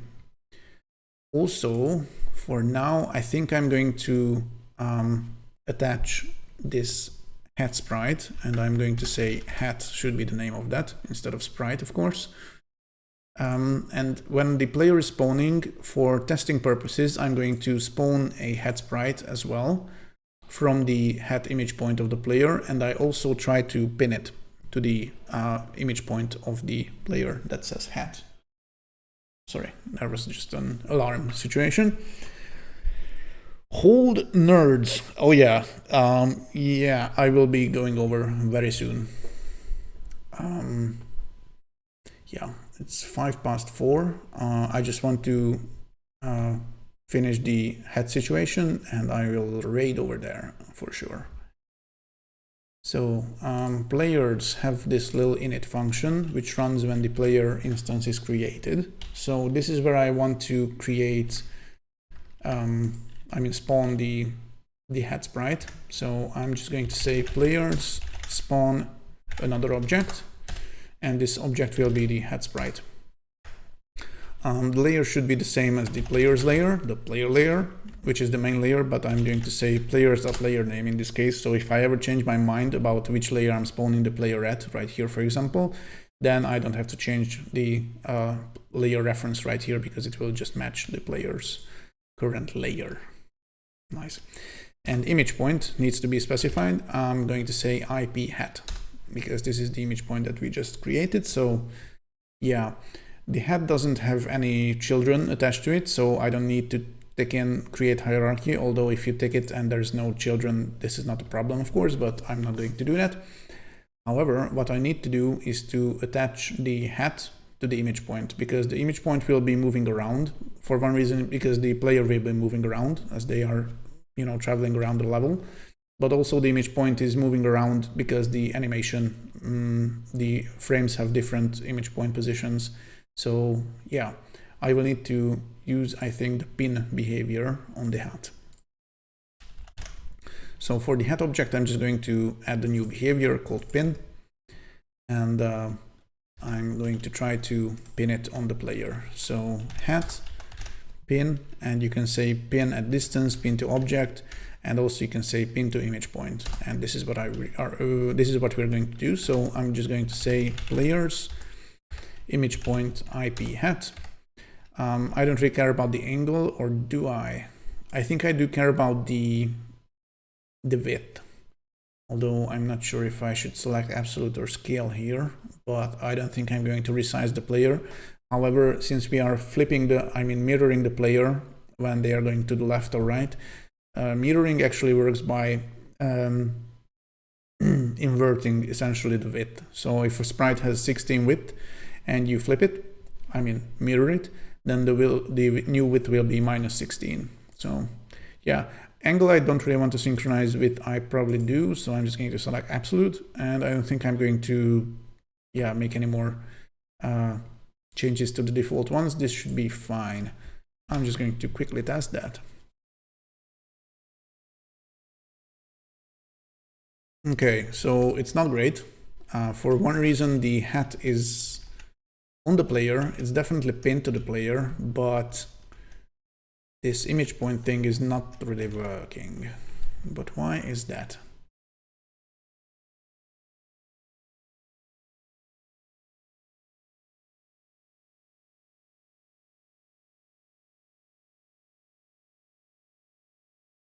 I wonder if this has issues with the family as well. I almost never use pinning, by the way, because I just use hierarchy. But This is even weirder. But yeah, never mind. Okay, so the players init function makes this run, definitely because the spawning occurs. And also the pinning occurs, but for some reason it's not at the right image point. Which is a bit weird. Oh, crap, I'm an idiot. Once again, I confused the player's object with the player's billboard, because this is not the player. The little white circle is the player, which is the player controller, the one that I'm using to move. And also it has the collision polygon, stuff like this. But this is actually the BB player object, and this is where the image point lives. So yeah, this is of course my mistake, as always. So players init, this will need to be extended a little. So I'm going to have to pick the right billboard. Of course, the one that has the player's family or object as its parent. So, whoops, I'm going to pick the billboard, of course. So in the players init action, I'm going to pick the right billboard, and I will need to do the pinning with the billboard. And now the billboard actually has this image point because the player object did not, but this does not cause any errors or anything in construct. In Godot, I guess it would be probably a little bit different. Okay, so this is how it looks now. It flips, mirrors, and also it moves along with the little bob that's going on when the player is moving about, and also when it's idle. Something happened. The player stopped the animation. Is this new or is this some weirdness? Now it's okay.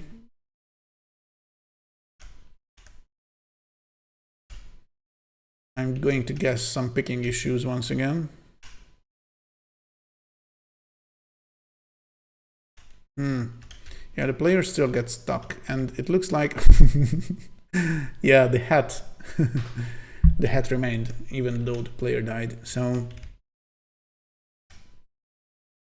the animation is working fine until the point I meet some enemies. It looks like, yeah, if I'm in the line of sight of enemies, then something's off. So let's just check something quickly. So the player stick custom action actually pigs with the cursed art TV head is the prompt. Okay, so is Celine going to draw beaks actually?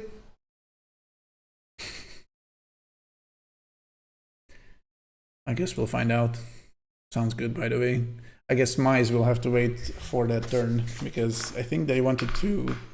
They mentioned last time in yesterday's stream that they want to request something specific that hopefully Celine will like, but I guess the Beakster was quicker this time. So maybe on Tuesday. Mize can put the request in. Okay, so what is wrong with this stuff? The billboard stuff.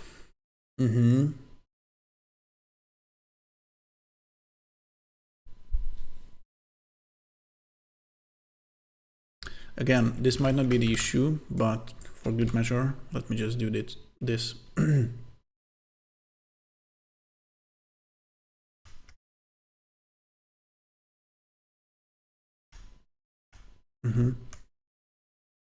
It looks like the player gets stuck, yeah, if the enemies are inside.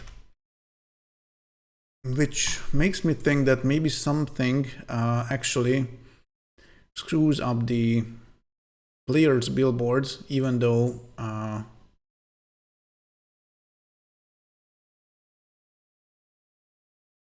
oh yeah, I think I found the culprit. Okay, so yeah, it's definitely a picking issue. Usually it's a picking issue.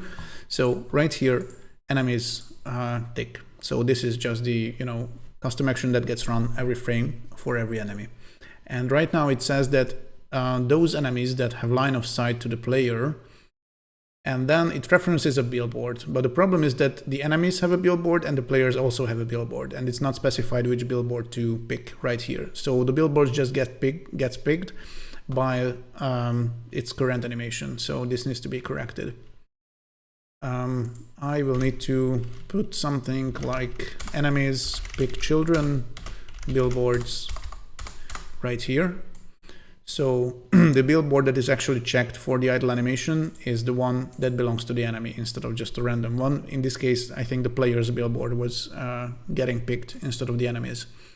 So this part should be fine because we have the little picking stuff happen here. I just forgot to put it in here, so let me just check again.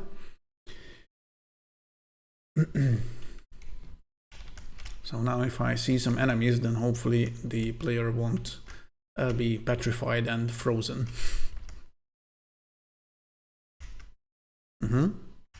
Okay, so the idle and running animations are playing correctly in this case. Nice. Good.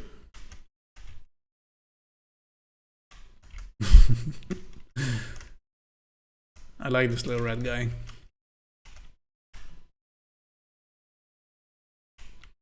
Yeah, the enemies are not very aggressive, but this is mostly due to the kind of similar movement behavior they have.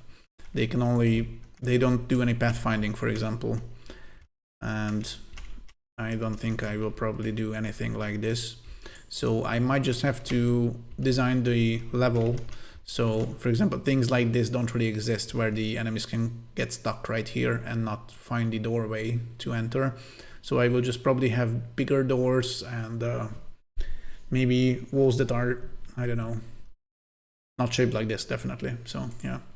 Okay, let me just check something. Okay, so hats, weapons. I didn't really go into any detail on what does this entail, but I definitely want the hats to be like an item that the player can pick up. So the big question that I haven't decided yet is that should the player even be able to attack an enemy if they don't have a hat? So I'm not so sure. And then should the player start with a hat or not? So all good questions which I haven't really considered. What I do want to do, however, is to have some macros for these animation names that I came up with. So wizard hat, top hat, and fez should be in macros, and since they are animations, then I will just put them under the anim prefix. So anim wizard hat should be the one that says wizard hat. It's a constant, of course, and I will have two more. The other one was top hat, I presume. And the third one was actually fez. Right, so right, I think I will probably add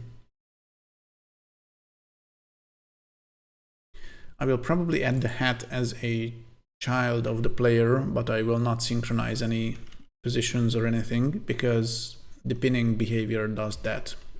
But I will add it as a child so I can reference it and I can pick it by picking the current hat child of a player, for example. So I'm just going to say players, add child and hat, and I'm just going to untick everything, including the destroy with parent bit, because I kind of like the current outcome. If the player dies, they actually leave behind their hat, but they get destroyed, but the head doesn't. I kind of like that, so I'm just going to keep that.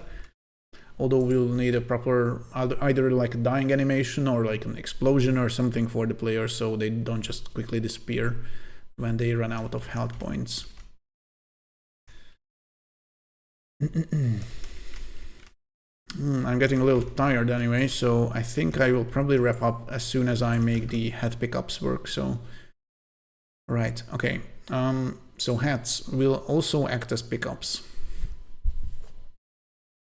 And I'm guessing it would be probably a good idea to allow the player to throw the hat, because I do want the player to have the ability to remove a hat. Or yeah, probably just replace it. I don't know, not yet. So I will at first add the hat sprite. to the level, but this is only for, oops, only temporary. I'm going to paste it on the main level. I'm just going to lock these so I don't accidentally select anything on it. Okay, so the hat will be right here. And this is only for the testing purposes of making the hat pickup stuff work or not work. Also, I'm going to check the collision polygon, which is, I'm guessing, totally fine. So yeah, although I might not even want to check the overlap of the hat and the player, I just probably go with something like if you get close to the hat, then the hat should just start moving, I guess, to closer to your head and eventually end up there. So, but for now, I think I'm all right with this. I'm just going to do an overlap check. So the spinning behavior will need to be separated. So hat spawning doesn't have to be, so hats don't even have to spawn, not at this point anyway. But if a hat is picked up, then this should occur, definitely. You can make it so the hat, when player picks up a hat, the projectile gets a +1 damage. Yeah, I can probably do that. But yeah, this is essentially the question is that do I want the player to be able to shoot without a hat? And do I want the player not to have a hat at the beginning? So yeah, this I'm not quite sure about, but definitely I will want to add more multiple hats. So some of the hats will have different damage numbers and also differently sized projectiles. Maybe some of them can have like how do they say that, area damage or something. Yep, we'll find out, I guess. So at first I'm just going to make sure the pickup works. So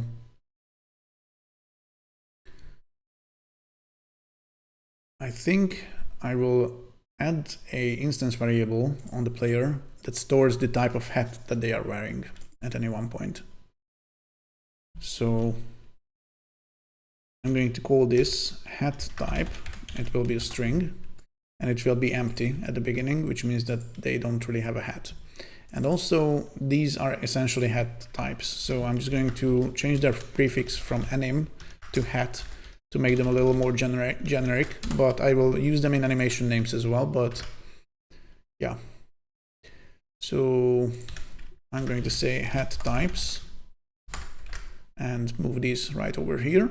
Not that it changes much, but yeah. So when a hat is nearby a player and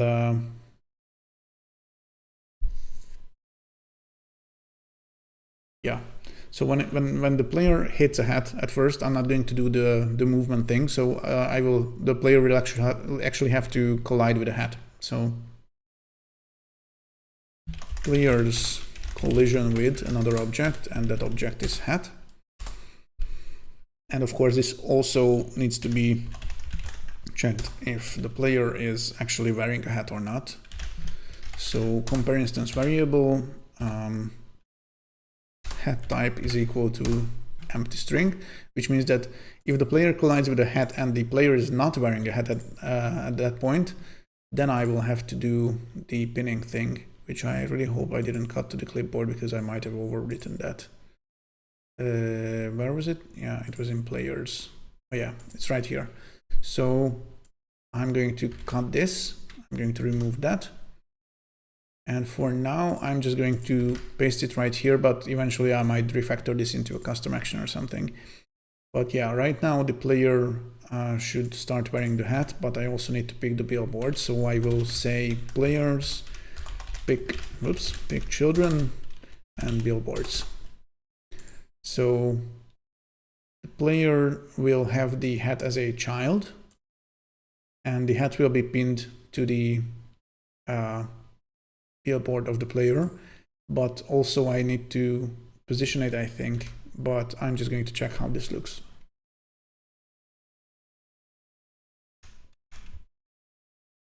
Seemingly fine. I thought that I had to specify the position, But I guess by saying the image point pinning should occur, then this just means that the hat will be positioned to the image point that I specified. So this is totally fine.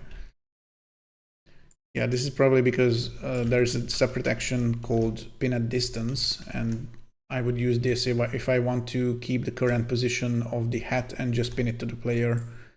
So yeah, this is cool. So hat pickup is almost done, but I forgot to actually set the instance variable of the player, so I will have to do that.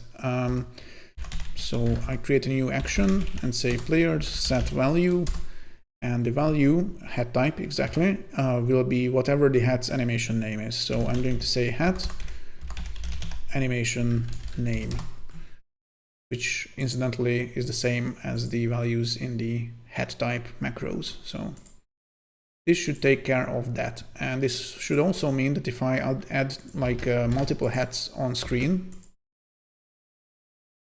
and possibly change their animations to different ones, then this just means that the player can pick up one hat and that's it, because they cannot drop it, not yet anyway. Okay, so this ended up on the player's head and then nothing happens. If I restart the game and choose another hat, let me just resize the window a little. So I go for the fez now. Now the, whoa, what the heck? Oh yeah, the fez is acting up for some reason. I will look into that. It's weird because the other one didn't, so what happens with that? Yeah, definitely. Okay.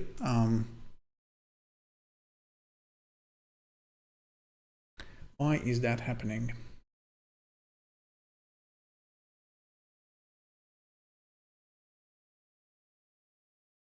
Okay, so the origin is here. The collision polygon doesn't really matter. In the Fez's case, the origin is not centered, but the top hat's one is definitely centered, so yeah. Also, maybe there's an issue now with the first hat as well. Let me just check. No. This, I guess, looks fine. So what's so different about the other two? Okay. Also, let me check something. So I have a hunch. It's probably the original size of the hat sprite, because the first hat has probably the same width or roughly the same width as the player.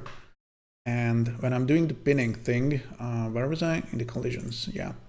So when I'm doing the pinning thing right here, I chose the width absolute value, and maybe I should just use the scale one. Let's just check if that fixes it. You can make it so the player picks up the hat, the projector. Oh yeah, sorry, I already read that. The frames, sorry Flavius, I don't know what you mean because I forgot to check chat, and yeah, you might have said that about something that I did earlier. But if you meant the little glitch, this was caused by setting the pinning with synchronization stuff. So essentially what happened is that this was set to absolute, which means that the billboard should have the same width as the kind of parent, in this case the billboard, the player's billboard sprite. And scale just means that it should have the same sign, you know, as in plus or minus, essentially. Kind of, I mean, yeah, no, but yeah. But not absolute just means that it should be the same amount of pixels, and it's this was an issue because I'm pretty sure that the billboard's width is 16, right, or something. Let me just check. Yeah, it's 16, and the first hat is probably also either 16 pixels or something very similar. Yeah, probably not the same, but yeah, it was 15 pixels. So this was also stretched out, but only just a little. But the top hat is considerably smaller. It's just 12 pixels, and the fez is even smaller. So it was 6. And when the player was flipping, the sprite was actually stretched out because it was set to absolute synchronization instead of the scale one. So yeah. Oh yeah. So this was a problem with the frames. Yeah, that was my first instinct as well. I thought that something was off with either the origin or the I don't know, collision box, although it probably shouldn't matter, but you know, it's good to check. Okay, so hat picking up is done, but I think I will just do like one more thing and then raid over. So maybe the projectiles should be different. So the first projectile I'm just going to quickly assign to the first hat, which is wizard hat, I guess. So what I'm going to do is just have the projectiles animation name match up the animation names of the hat object.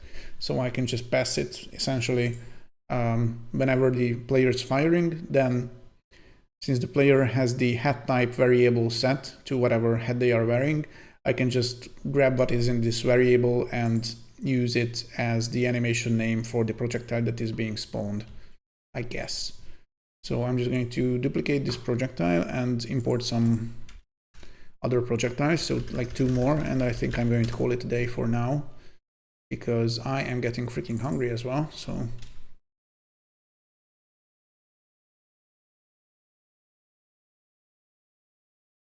I don't think it was this pack that I used for the first projectile, which is a bit tiny anyway, so I might replace it anyway, but for now, I just want to do something that is a placeholder essentially. So yeah, this is quite good. Yeah, let's just go with that. It looks like a little rocket or something. Okay, I'm going to drag that PNG file right here. Just import it as a file. And let me just check if this is on a 16 by 16 grid, but if I remember correctly, it was. And once again, I could save it as a sprite sheet and re-import it and stuff like this, but I'm not going to do that. So I will just, this is nice too. I will just cut this part. I mean, trim it to be exact. Remove these frames.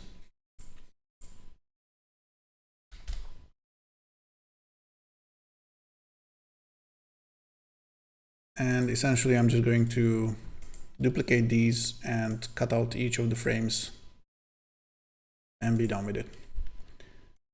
So the first one is this, I'm going to crop it. Second one is this, I'm also going to crop it and do the rest of the frames as well, just like this. Yeah, so for each hat you will have different projectiles. Exactly, that's the plan anyway for now. I hope it will be, you know, fun, but essentially, yeah, the hat is just the weapon. That's the plan. Although maybe I will add some different I don't know, power-ups or something as well when you're wearing the hat, but like, for example, one hat could heal you from, you know, time to time, like with a cooldown or something, I don't know. But for now, I think just the different weapons, different projectiles thing should suffice. So this should be the top hat for some reason. I will probably change these, but I just want to have some placeholders put in, so. Okay, and I will also make another projectile. So I used the green one and this orange one. So let me just look for a purple one, for example.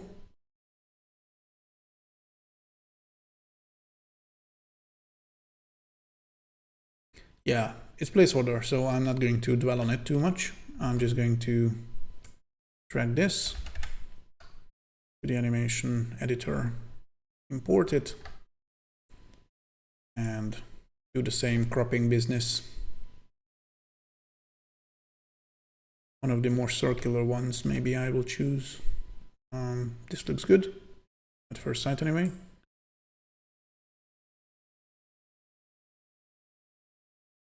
I'm just going to crop it, remove these frames, and do that not so clean and slightly noobish behavior of duplicating the frames and then trimming out each of the little frames within the frames.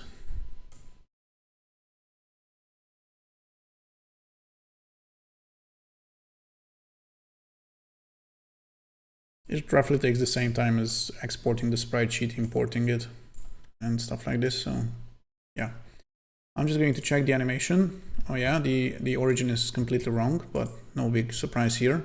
So I will just probably apply this origin point, which is the middle, to all animations, which should fix that. I also need to take care of the collision polygons or the hitboxes. And for this, I'm going to restore the 1x1 grid, so I can do something like this. I usually just use rectangular hitboxes, and I try not to use non-convex ones, if that makes sense. Apply to whole animation. I mean, it's roughly all right.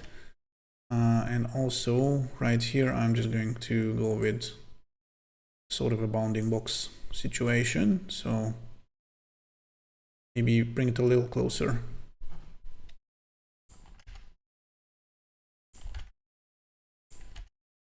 And I'm going to apply that to the whole animation. So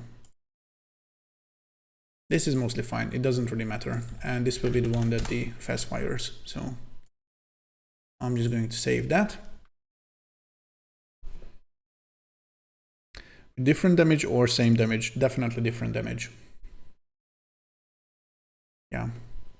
And possibly a different rate of fire, for example. So one of the weapons shoots faster, one is slower. I will have to play around with that, and I will probably do that off stream because this is balancing mostly. So yeah, about rate of fire while we're on the subject. So I think there's a constant, right? No. Maybe it's literal still. Let me just look for the firing bit that happens. So this is handle input. Is shooting is set to yes. And ticking is right here. So yeah, this is where the firing happens. So if the player is pressing the shoot button or the fire button, then I just have to start this timer, which is the fire rate or fire cooldown timer, accordingly. Now, how do I do that? Because yeah, it's not a big issue, but I either want to have like constants defined with values for each head type, also same projectile type, or the other option would be to have like multiple instances, but no, I'm just going to define some constants, I think, essentially rules. So hats projectiles, so I will say C hat, and which order do I do the stuff? Is it damage wizard hat or wizard hat damage? I'm going to say wizard hat damage. So this should be, I don't know, 2. And I'm going to do the same thing for the other ones as well. So instead of wizard hat, the second one should be, no, this is not going to work. I don't like it because then I have to do a bunch of if branching.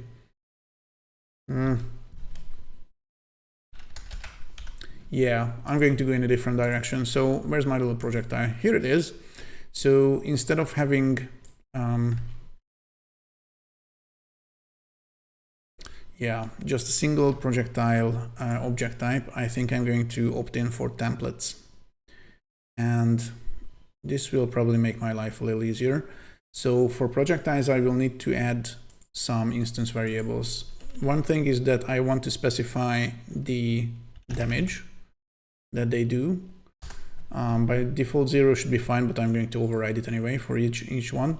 And also I think I will want to add like cooldown or something, cooldown, which will also be a number, which I'm also going to initialize as 0, but I will replace it as well. So right now I saw that there was a literal value in the firing bit, so the cooldown rounds for 0.1 seconds.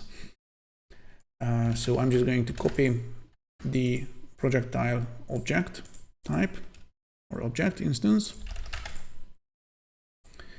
and essentially have them at different animations, which correspond to the different projectile sprites. And I will turn these into templates. And then I can once again just use the template stuff. So I already have some templates for the enemies, but then again, I think I might do away with the template prefix and say ET, which stands for enemy type, because I just decided that I'm going to use the already defined hat types as template names. So these are enemy types now. And by renaming these, I already automatically replaced all references to them anyway. So this is one thing that is constructs strong points. Automatic refactoring when you rename stuff. Okay, so enemy types are here and also hat types are here. So this is cool. And this also means that I will have to specify the template names to correspond to the essentially the animation names. But yeah. So I'm going to say template and write in wizard hat. And for this, I am going to say template and put in top hat. And for this one, I'm going to say template and fez. So yeah. So now the fez should, I don't know, do 3 damage. Cooldown should be, I don't know, 1 second because it should be a slower one. This should be like 0.5 seconds and make 2 damage, and this should be like 1 damage and 0. I don't know, 1 was a little fast, so let's go with 0.2. This is all temporary because I'm not even going to attempt to balance anything right now. I'm just going to have these at essentially almost random values so I can find out if they work or not. So the speed was a little fast for my taste for the first projectile anyway. I'm just going to reduce that. For this, I'm also going to make some changes. I'm going to say 400, but maybe have a little acceleration so it doesn't accelerate at the same rate. I don't know, not yet, it's too soon. I'm not going to go into that because I will just end up wasting a bunch of time. So not today anyway. And for this, I will say, okay, this was 600, this was 400, so this should be, I don't know, 500 pixels per second, possibly. We'll see. I'm going to save, and also I am going to make the spawning bit work.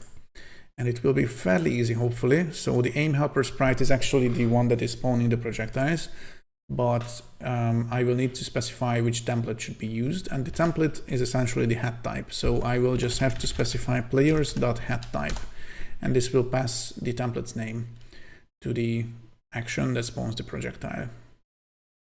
So yeah, and also the fire cooldown should be taken from the projectile template. So this should say projectile.cooldown.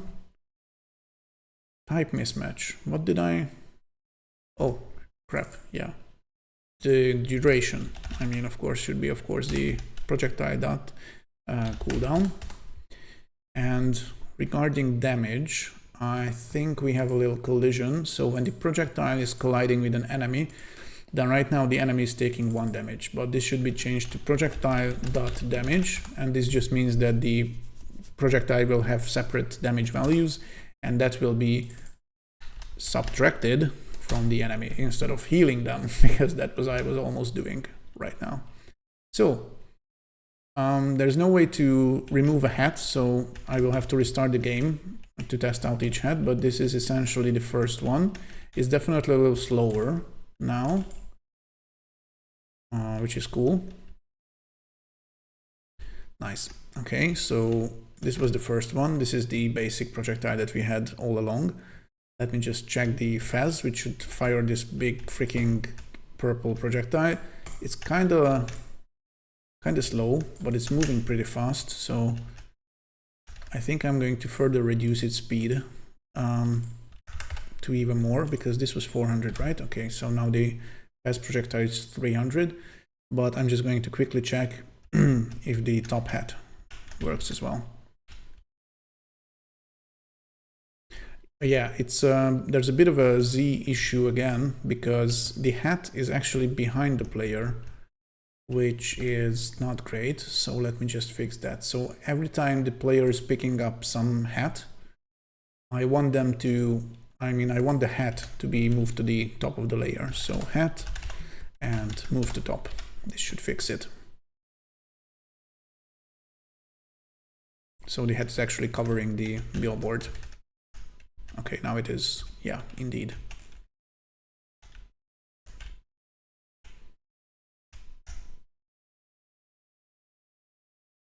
Good. Yeah, the hitboxes are a little off, I guess, or maybe my aiming game is a little off, but yeah. Something is working. All I need to do now is to have a little keyboard and gamepad button trigger so the player can remove the hat. Now the good question is that what do we do with the old hat that the player is removing? Do we leave it behind? Could it be picked up later, or do we get rid of it completely? Like, should it explode on the player's head and just disappear? I have no idea what to do. But I'm not going to decide right now. I'm just going to quickly create a little event that removes the hat completely.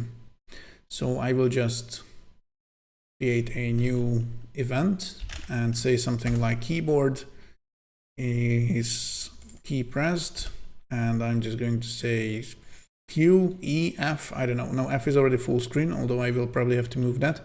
I'm going to say Q, which stands for quit wearing that hat. And also I'm going to convert this to an OR block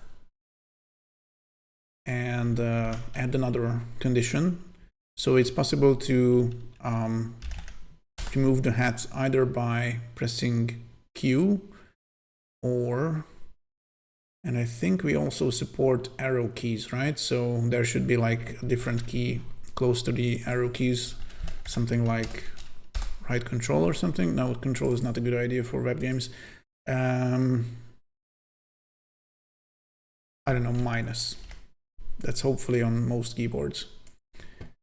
This is probably temporary anyway. So this is where I just want to remove the hat from the player.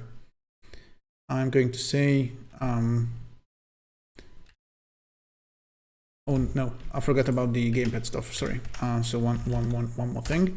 I think I will go with the X button, possibly. Why not? So on button pressed, button X, or might as well be button X or button Y, because why not? And this is where I want the player to remove the hat. And I think I'm already going to create a custom action for that, so it's not as dirty. I'm going to just say custom action players remove hat, and I will call this right now. So players remove hat, done. And what the hat removal should actually do, for one thing, I will probably want to pick the hat of the player. So players pick children, because we did add the hat as a child when it was picked up, so it should pick the correct hat and not just a random hat that is lying on the ground on the level. So the player should pick its own hat, and also once it's picked, I'm going to just quickly destroy it for now, no animation or nothing. And also I will set the player's value. Whoops. Set value of hat type to nothing, which just clears the variable, which means that the player can pick up another hat. So I'm shooting. I can't pick up this yet. I'm going to press Q. Boom, the hat is gone. And now I can pick up another hat and shoot a different projectile. I will do that one more time. Right. Okay, so this is where we are at this point. I'm going to remove the visibility of the enemy objects because it's still visible. And I think I'm going to make a final build and call it a day for now, because my voice is going, I'm hungry, and I really want to see the nerds. So yeah, we are going to raid over there right now. Although I don't think there are too many people here, but they always appreciate any raids because they are super nice. So I'm just going to upload build 7 to itch, just do the old export.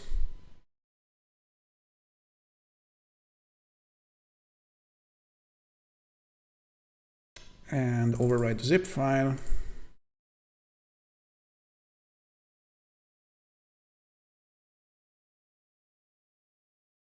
Okay, and now run the little script that calls the bottler CLI, which pushes the game to itch. Let's just wait for it. Okay, it should be good. I'm going to restart the game on itch. I mean, reload the page, really. And now it should load, hopefully.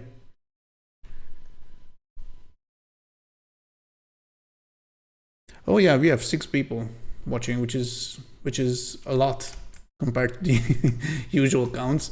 By the way, I really appreciate everyone who is either watching or lurking. It's really nice to have some viewers, even though I'm not particularly, you know, interested in racking up a bunch of viewers or something, but it's really nice that some of you thought that you might give my little channel a go, and I hope it wasn't too tedious. I had some freaking bugs today that I spent quite a lot of time with, but then again, this is just how game development works. I mean, for me anyway. But yeah, so right now we have enemies, 4 different types of enemies. They are not too smart, but they are moving around with different speeds. They have different health points and different damage numbers. I still don't have an HP display for the player, but this is coming up. I'm just going to quickly note that in my player HP UI or something. So this will come in the next stream. Ooh, and I'm dead. Let me just restart the game. So there are 3 different heads that you can pick up, and each have different projectiles attached to them, I guess. So you can fire a bunch of different projectiles to the enemies. And there are no death animations or anything. These are still coming up. I'm not quite sure what I'm going to do with them, but probably I will add some flashing. Although this red overlay is not bad, but that I think that just the classic white flashing stuff should be a little better. I will probably also increase the size of the collision polygons for the enemies. Oh, there was like one shot that got 2 enemies, I think, which is also something that I need to consider if I want to allow that or not.